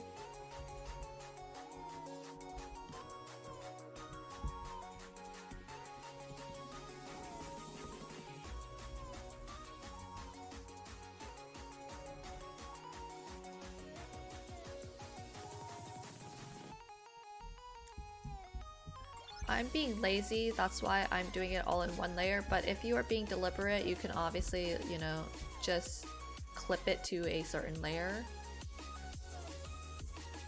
I, for one, am not willing to put the effort into finding all the layers.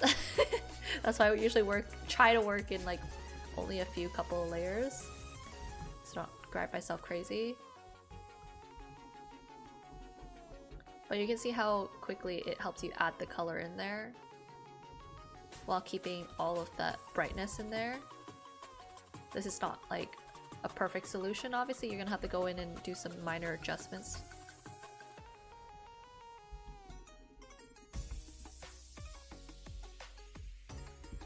Yeah, so what I'm doing right now is using the overlay layer. After you're finished with adding all the main colors, you're gonna want to go in and mess around with like the curves and stuff, but I'll show you that after I finish adding like the general colors. Yeah, it always will have a gray tone because it is, you know, it's gray, right? So first you're gonna want to get all your colors in there first, and then afterwards you're gonna keep adding on more layers. So let's see. And you're gonna be careful with how you use the hard light layer to kind of bring back some of that warmth in there. So don't go too bright up here or else you're gonna end up with like super bright like that. You don't want that. You want to keep it more in the desaturated area.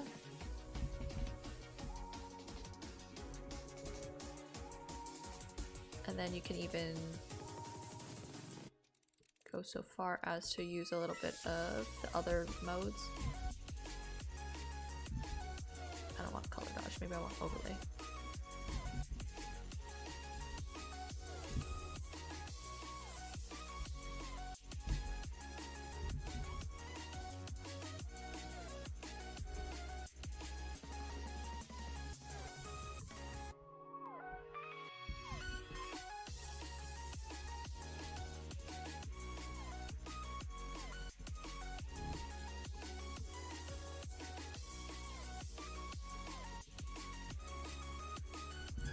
And that's how you would add like a little bit of the color back in there. It's for sure not perfect.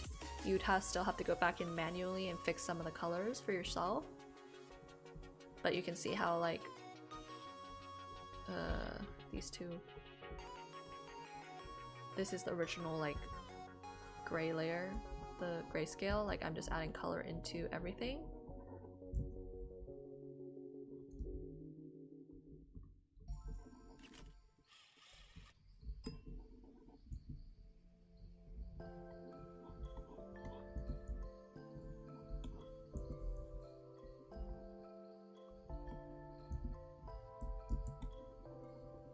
Right, it gives you the general color, skin tone, but it does not give you any of the warmth that is associated with, say, like, if this is cool lighting, obviously your shadows are gonna be warmer. So you need to add those extra hard light overlay kind of adjustments.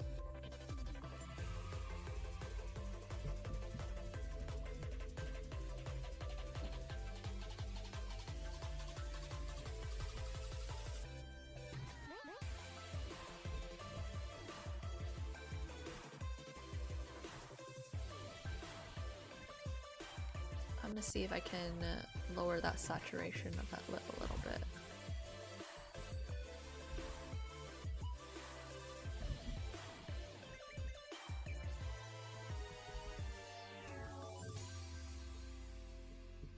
Just a little bit. Okay.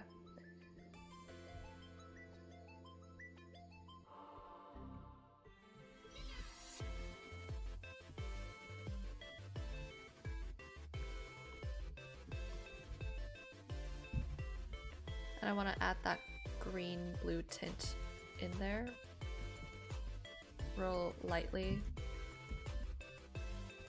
So I'm going to push the color a little bit more.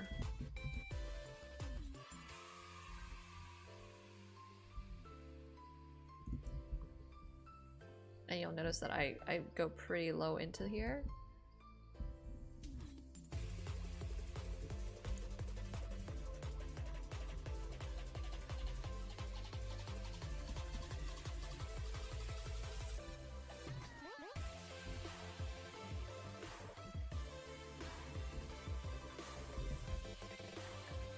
Let's make this area a little bit warmer.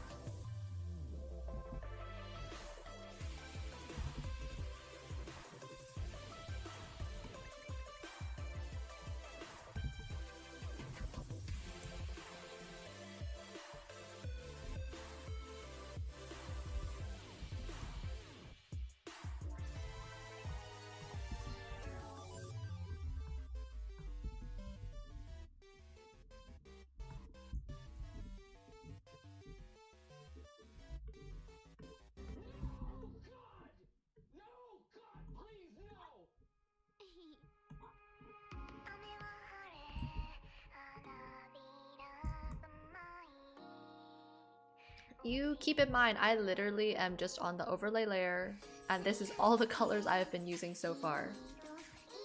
And I've just been using your grayscale. I've just been using your grayscale. And then on here, I have just added like, you know, a couple of really desaturated kind of pinks in order to add back that color that you want right here. And even then you'll see that it's not perfect because we don't have that darkness that she has on her side of her face. So we'll come in and add a multiply layer real quick. I want to use a warm gray there. Not too bright.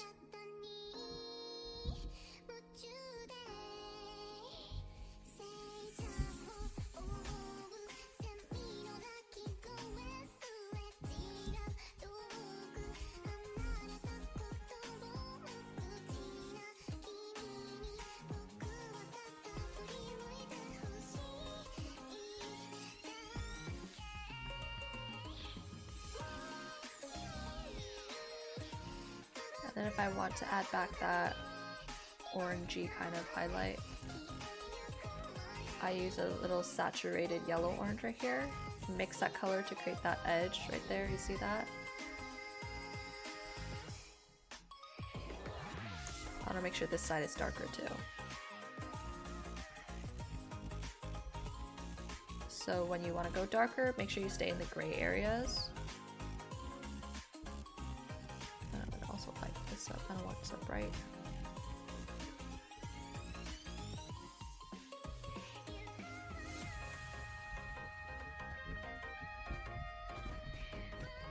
I want the shadow of her lip to be a little bit cooler, hence why I'm using my multiply, and I'm going to the cool reds, and it's going to be a gray desaturated cool red.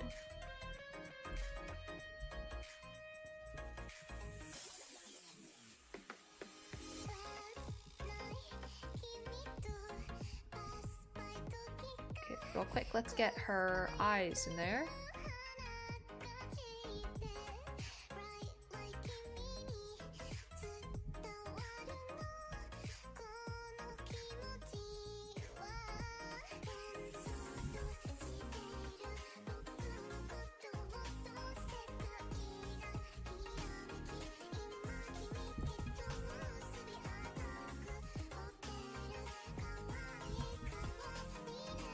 Not even going to the pinkish area to cool down this red a little bit even more.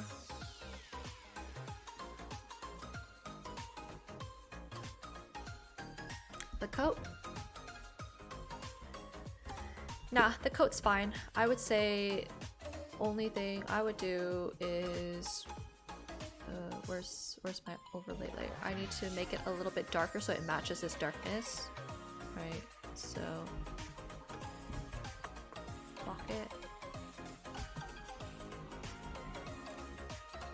This is what I would need to do.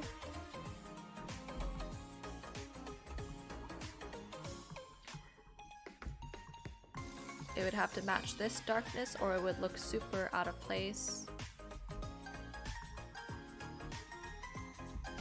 So I would lighten up this computer right here actually. Where's the computer? Right here. Lighten it up a little bit.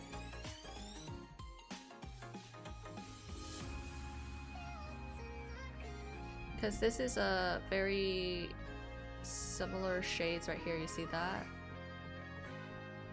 So you can make it look a little bit more graphic in that sense.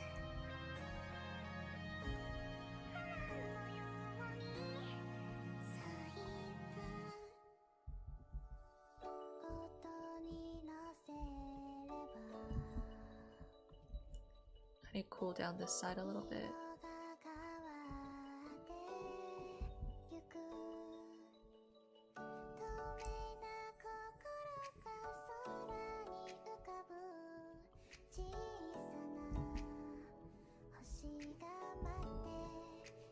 Alright, real subtle.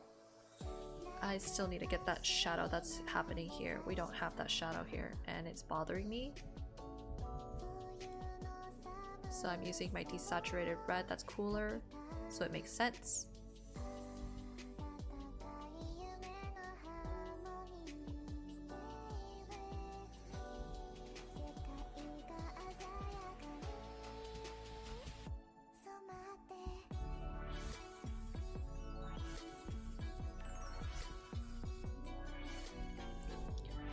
And usually I would say once you get like all these like general colors in there, I would merge layers so you can actually manually start fixing up some of the individual colors. So let's finish this shirt right here. Okay, and then let's see if I can separate the stuff that I did for her from the stuff I did for the background.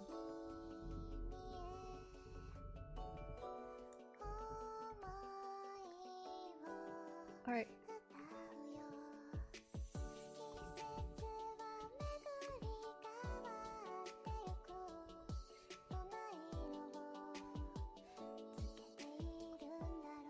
Oops, nope, stay down there. Okay. You're gonna hate me, but we have to do it. What is this? Get this out of here.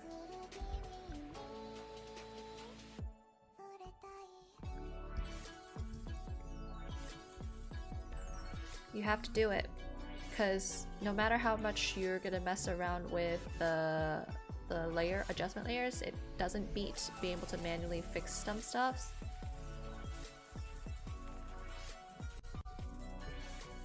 Okay, we can also use, let's see, curves. Mouse work.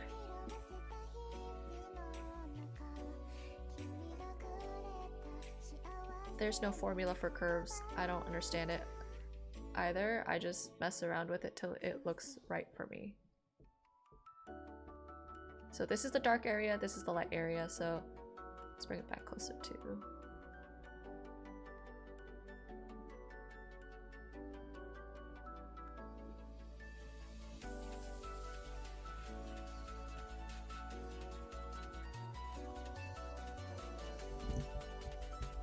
Get rid of that there, I don't like it.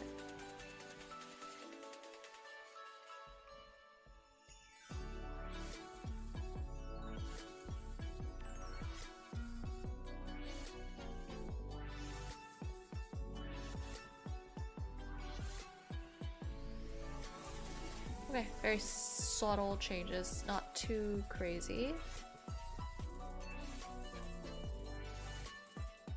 I push the no, reverse. I'm gonna push the shadows to the cyans, because all the shadows very much feel very cyan-y.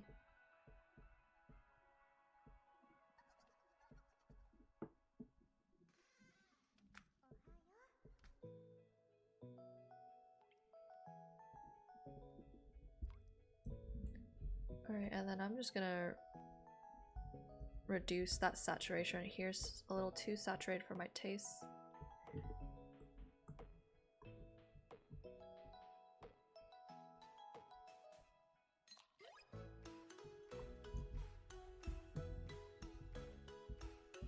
And let's get that shadow underneath the eye.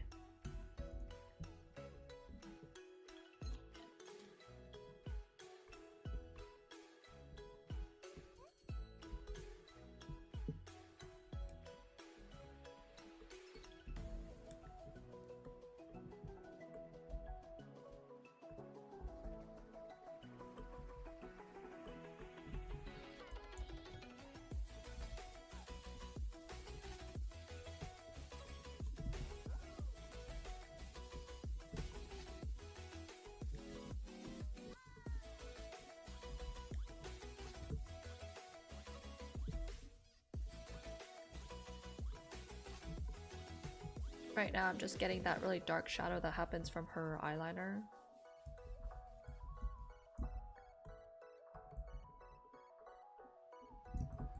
And I'm trying to add a little color to it. Not too much though, because I feel like there would be too much contrast in her face if I added too much.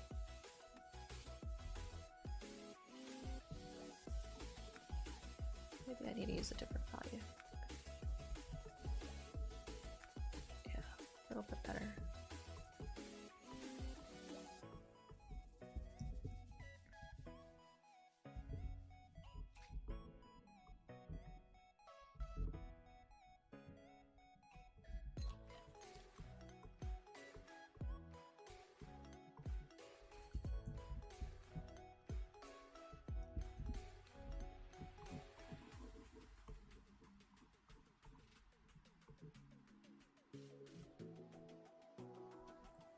I need to get that shadow that exists right here.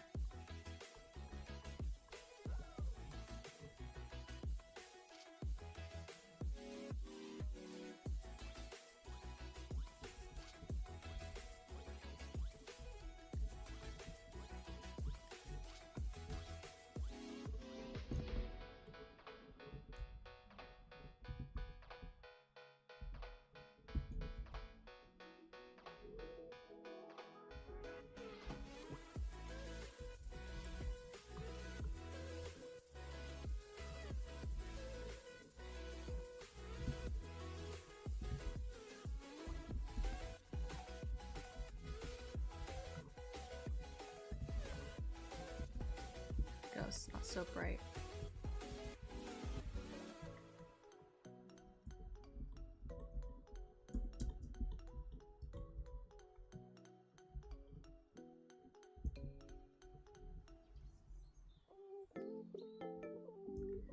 The shadow needs to go to the cyan area, so I'm gonna go more to the grays.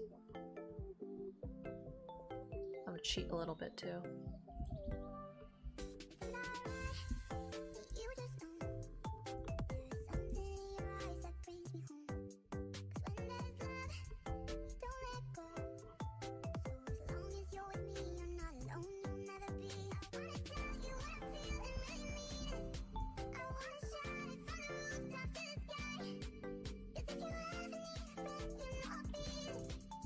And you'll never be able to tell whether or not your color will look right until after you put everything into color, you know?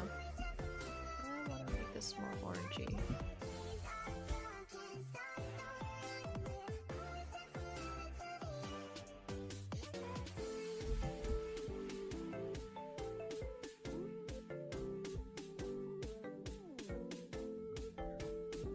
Okay, let's see.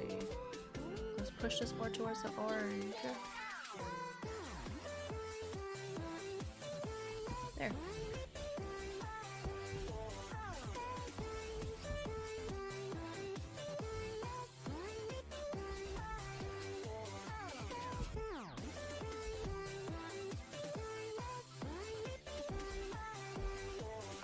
And we're gonna change the color of the shadow too, because I did not fix it before, but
I want to say I don't want that saturated. Lower that saturated a little bit.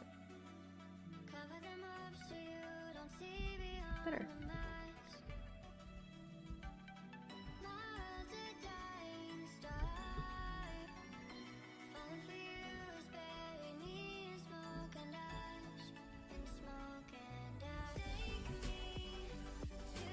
Last thing I'm gonna do is get that shadow that's right there. We don't have that because we've messed with it a lot.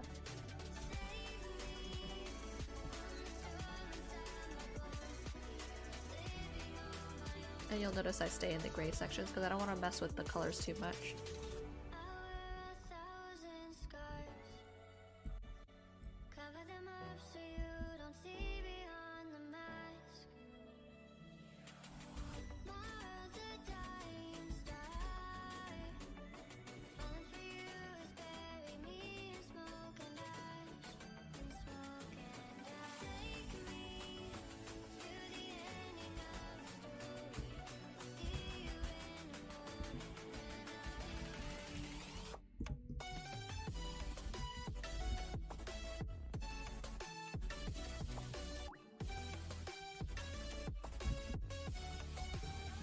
And sometimes I'll just use even just the brush mode to get the color in there because I'm too lazy to create a whole new layer.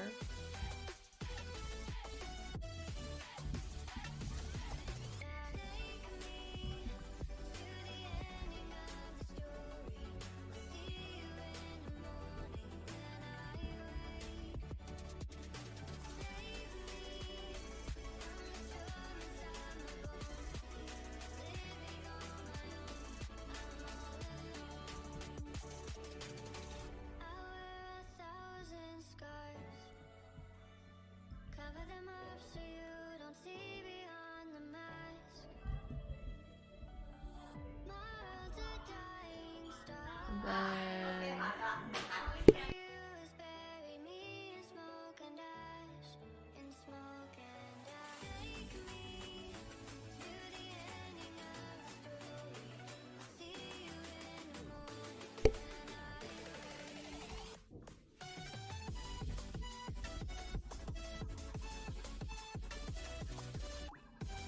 photo bombed. Yeah, you're right. My mom came in to deliver my mail from the IRS.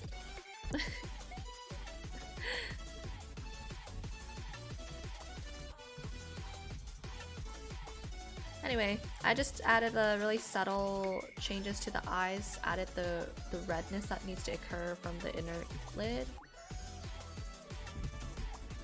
I want to also make sure that the eye doesn't look so disjointed.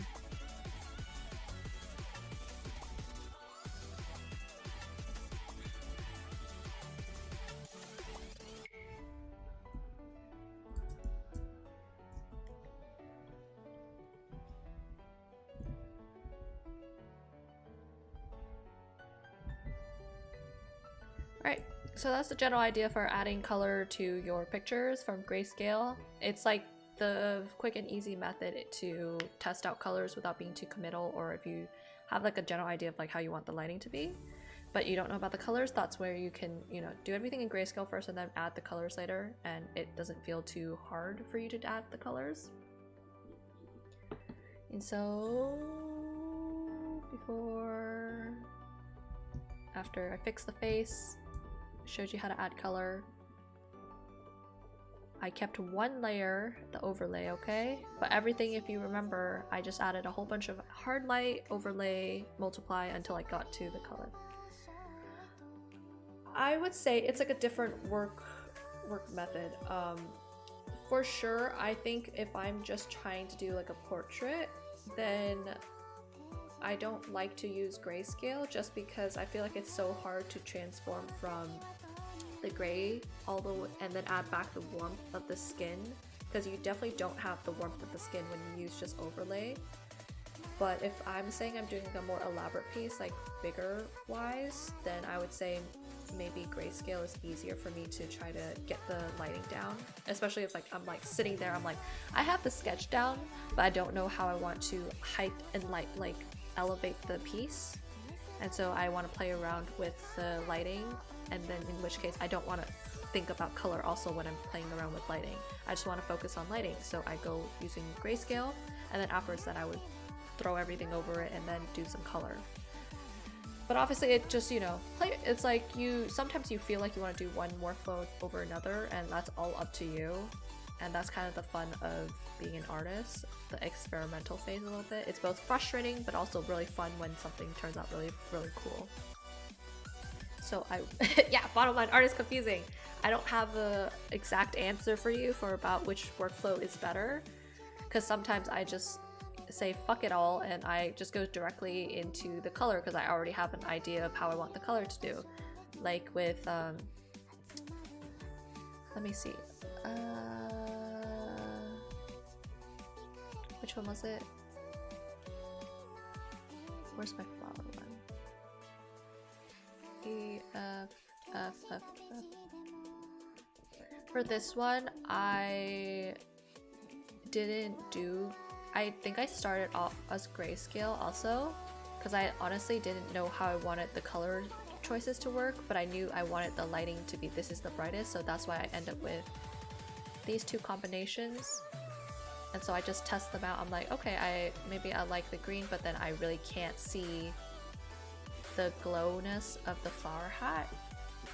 So I was like, maybe I would have to darken the background. If I darken the background, then you can definitely see this as like pops out in the navigator. Like just the contrast. And so that's why I ended up using this color scheme instead of the other one. And so it just comes down to sometimes you just need to take a step away from the work and like look at it a couple days later and see if like you like it or not. Or there are some more, I'm sure there's some more like methodical methods to going about it, like evaluating, oh, this is the certain color palette that you have to use if you're gonna use these colors, but I don't work very intuitively like that. Okay, I'm just gonna, I'll keep these Photoshop files. Let me save these real quick. Yes.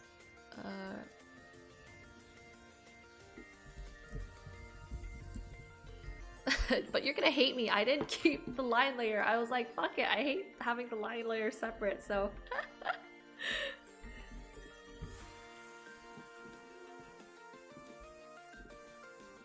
Okay, Jesse's.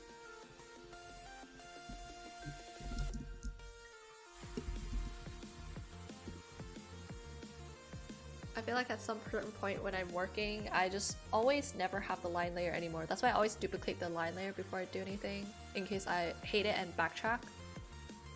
So right now I'm just gonna work on some private, personal pieces. Hopefully I'll finish it and post it today. Where did I put it at? Where did I put it?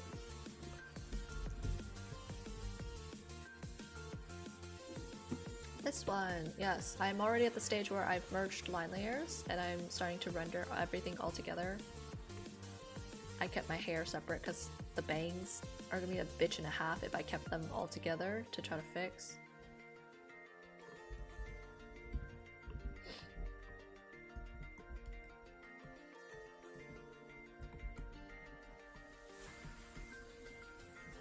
I had a reference photo that I took that I used for this. Because it was a photo that I took at the Lunar New Year festival that was happening in my city, and I really loved the lighting of the flowers there, and so I thought it would be fun to, you know, put a little spin to it.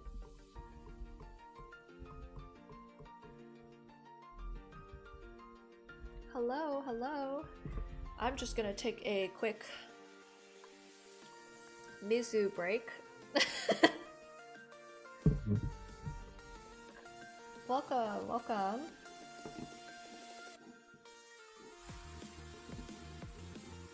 Yeah, it's not finished obviously. There's still some things I have to fix, especially regarding the rendering of the clothing. I need to add some folds so it looks a little bit more rendered.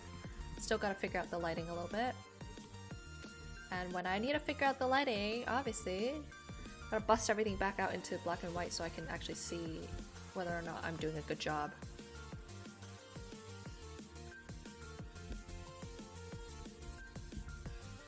I'm gonna say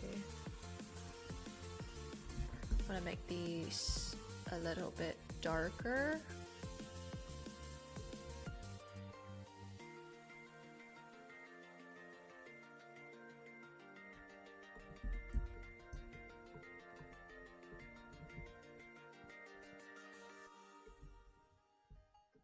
Maybe it needs to be a bit darker.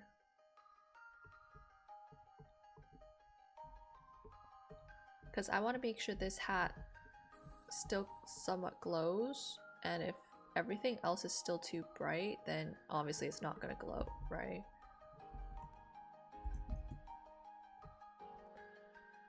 A reference? Yes, it is a photo that I took myself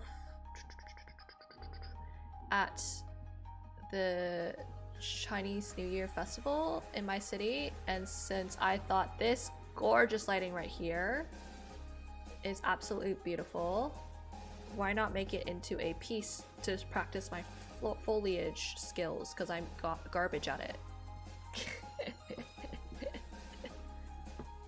Right, so like look at how beautiful this lighting right here, the bounce light happening, and then it radiates and creates this really beautiful light.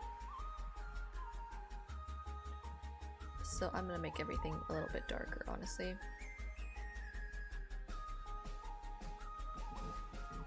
Because if I don't do that, this hat ain't going to light up.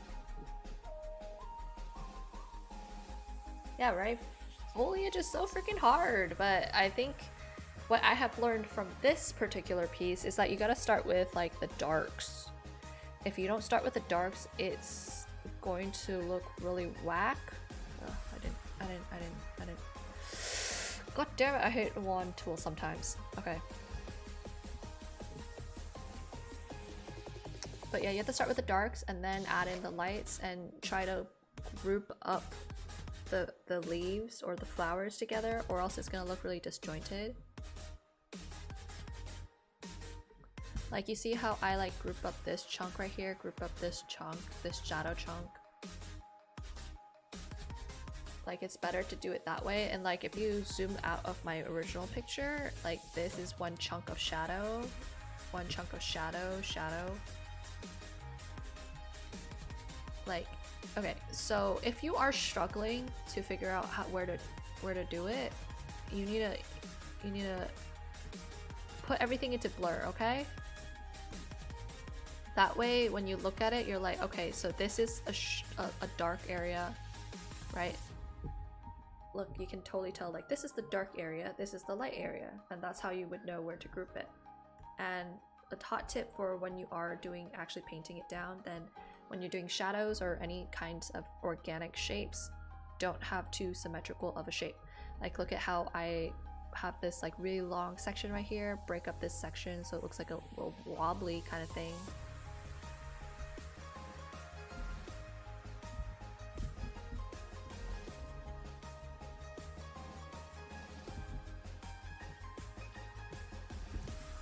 Oh, I gotta get my other reference photo. I don't remember how her outfit looks like.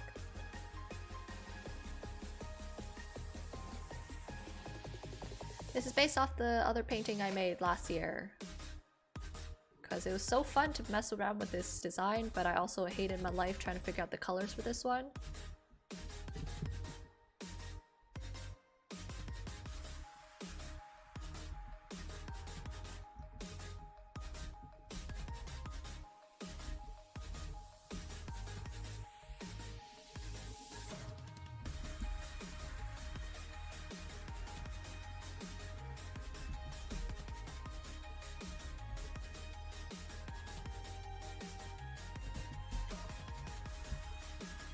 I'm actually dumb. I realized the shadow would actually go further than this.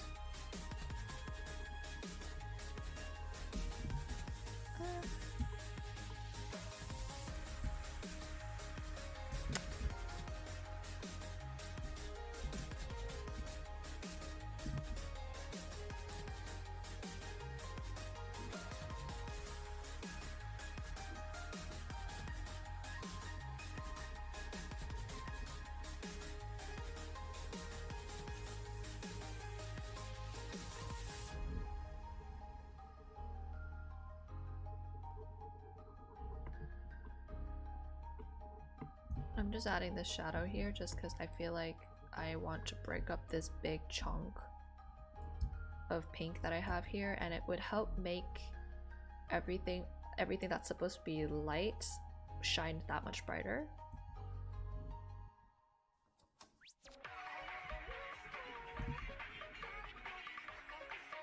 And I did not have the foresight to do this ahead of time because I was dumb, so that's why I'm struggling right now to do it manually.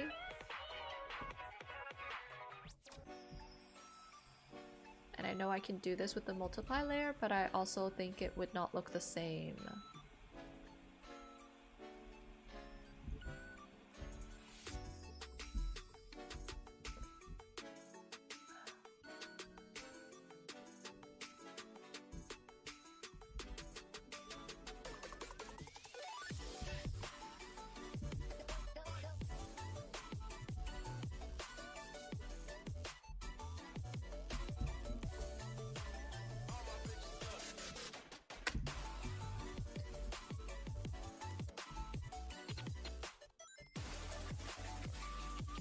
Yeah, like the multiply layer, like it works to a certain extent, but I feel like it makes everything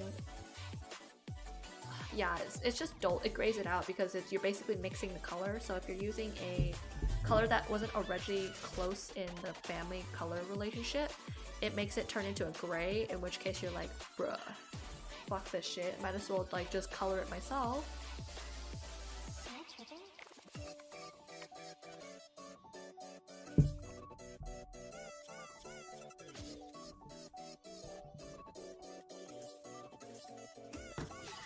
Yeah, so like think about it.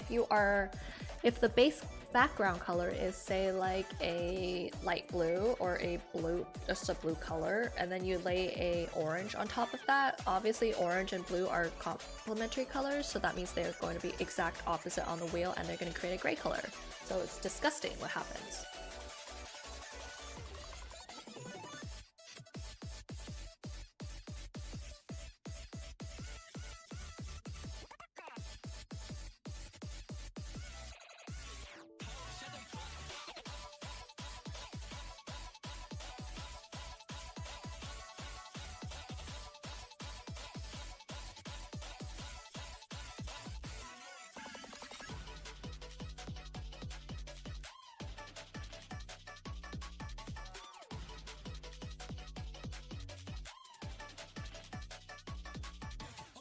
Painting metal? Yeah, painting metal, it's all comes down to making sure you have a dark area and then having a really bright contrast area, and then everything in between is all about understanding a little bit of color theory. So next to the bright area, I like to add a little bit more warmth usually. So I choose a warmer version of that base color that I'm using. And then for the shadow, make sure right next to the shadow there's a little bit of the bounce light. That way it looks very believable. So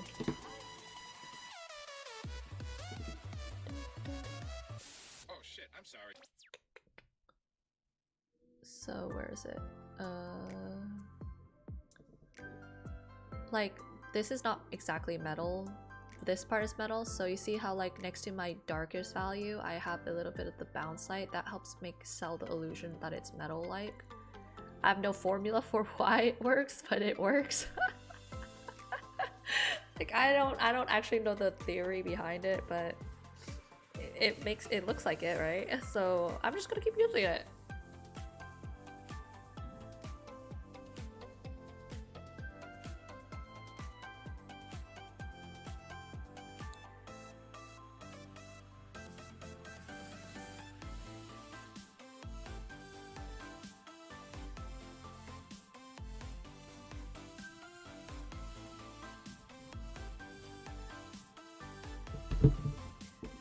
Okay, back to some more of this.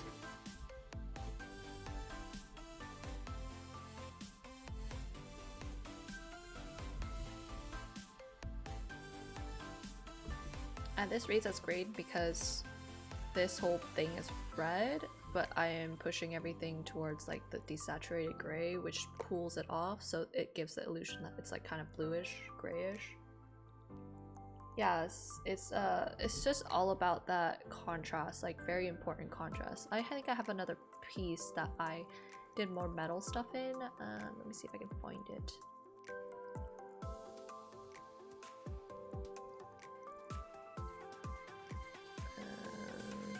Okay, so this is like definitely, you can tell that it's metal, right? So contrast right here, dark, right next to the dark is your light. Dark, light, you make sure you have a clean edge or it's not gonna look good. So for your medium values, you can keep that soft brush. Yeah, this was last summer or last fall I made it. It was a study of elevator metals, and then I just threw in my character into it. But basically what you have to pay attention to is for your darker values, you want to keep that edge really clean. For your really bright highlights, keep that edge clean, and then maybe one edge can be softer but not too soft. Everything in between is going to tend to be a little bit more desaturated, a little bit softer, a little more blended through using the soft brush, yeah. But I have one that I did metal jewelry on. Where's my train? It's down here. This one.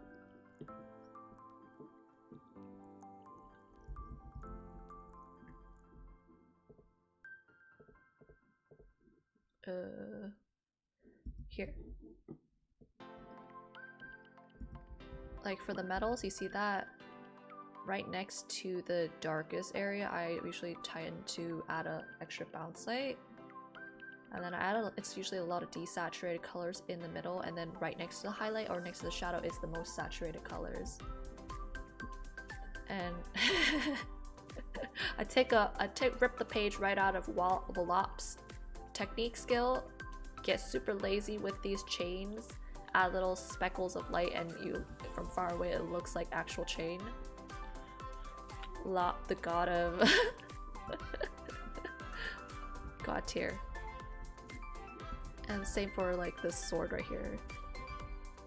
Desaturated, warmer shadows.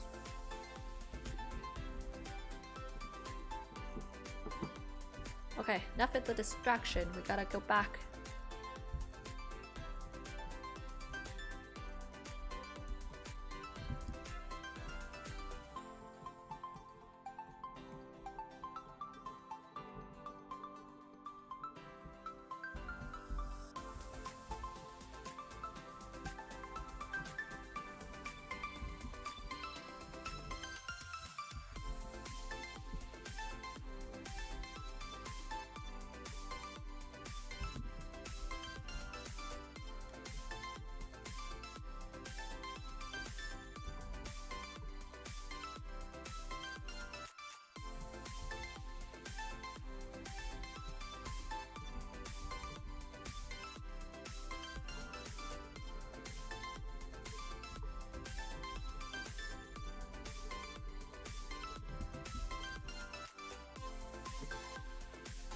Yeah, they are amazing at the jewelry stuff.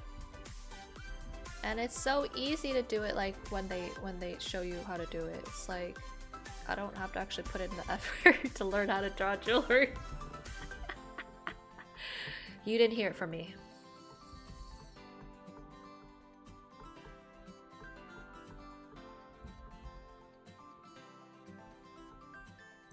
I'm getting lazy. Okay, let's see if I have a brush for this.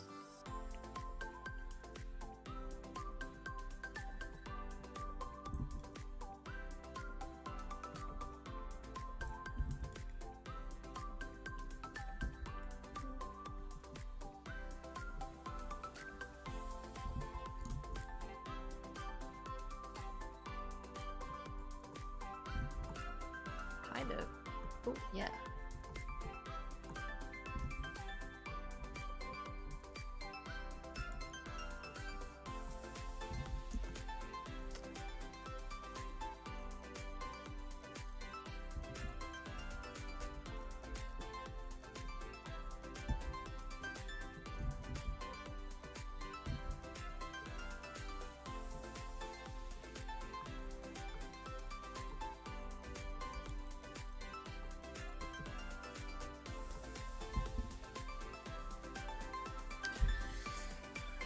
Keep this on a different layer.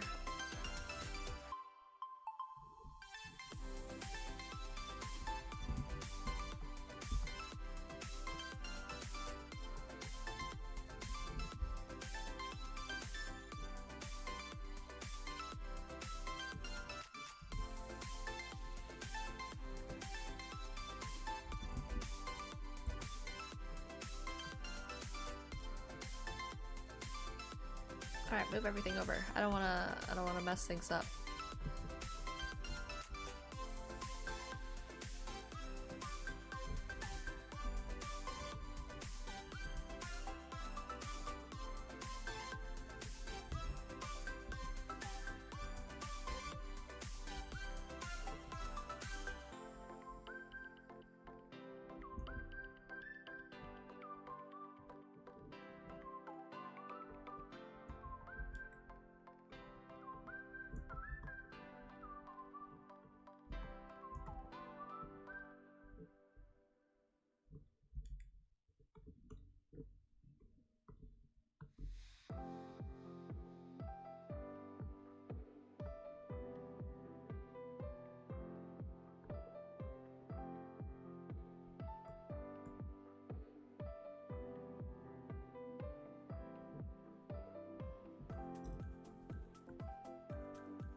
Someone followed me.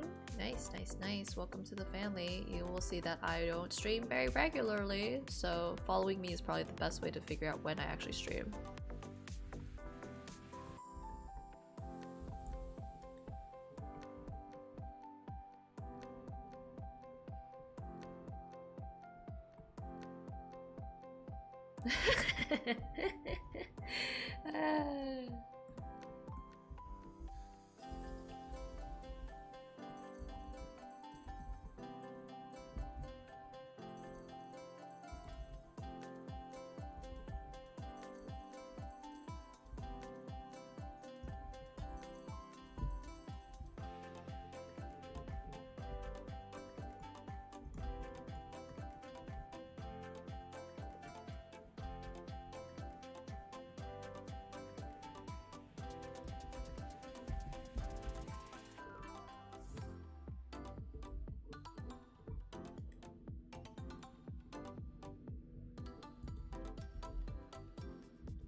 Have to be a little cooler.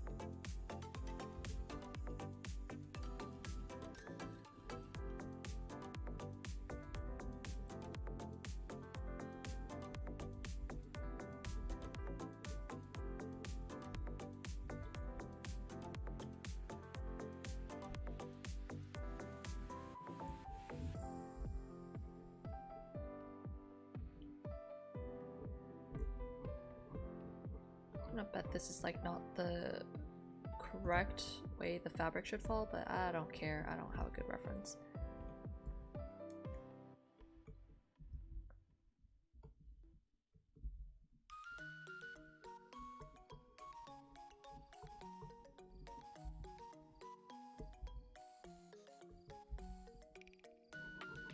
Yeah, it's not done though, Jesse. Do I do art full time? Yes, I do. Thank God I am able to do it. Oh, but it is a tiring life. Try to figure out the boundary between making art for yourself and making art for other people.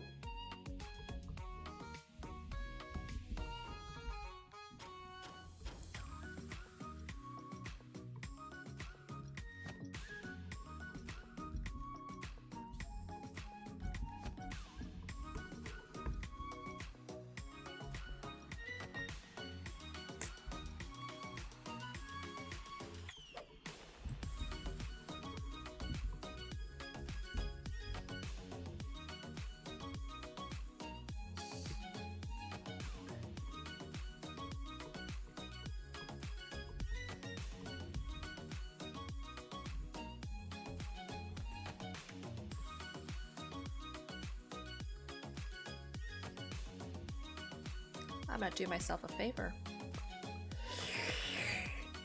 I'm gonna hate myself because this is never what you should do last minute when you're like almost done, is change the lighting of the whole thing. I wanna make this whole section darker because it's really Oh shit, have fun, Jesse. Hopefully it makes you laugh.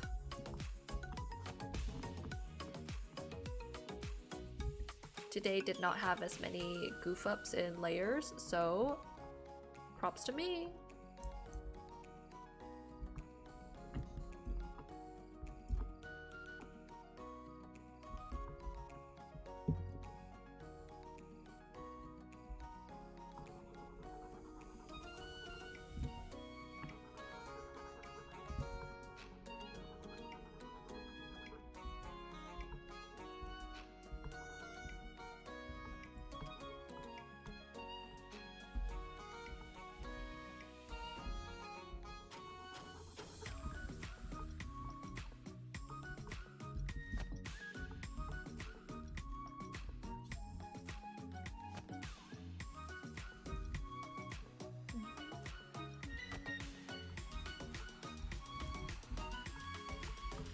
Why do I do this to myself? Alright, everyone. Hot tip, when you are working on a piece, make sure you decide your lighting before you decide to go full render and everything, or else you're gonna end up with like a huge ass pain in the ass like I am right now.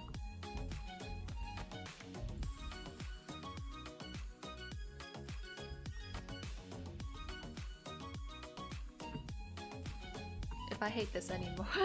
Thumbnails help, yeah. But I'm being spontaneous, okay? Sometimes I just want that spontaneous feel.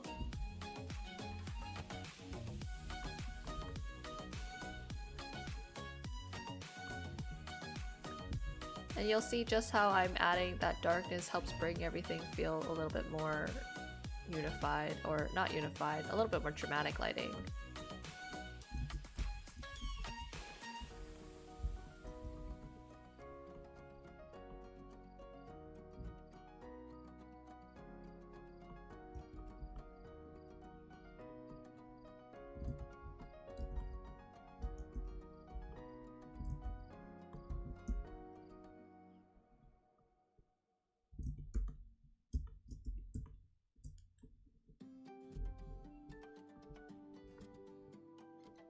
And you'll see I don't label any of my layers, so who wants to keep count how many times I go onto the wrong layer?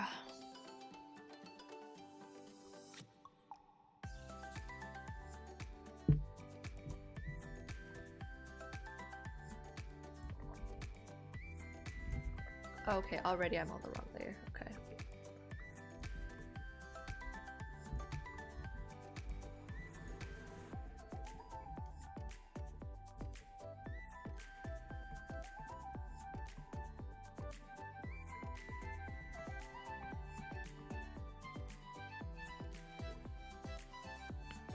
Have fun preparing for your event. I'll probably only stream for a little bit more longer, but yes, keep an eye out for the notifications. Bye.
namatay? Tinanong ako kung sino ang pumatay kay Lapu-Lapu. Oh. Ang sabi ko hindi ako. Ngayon, kayo ang gustong makausap. Lagot kayo, tay.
Teka!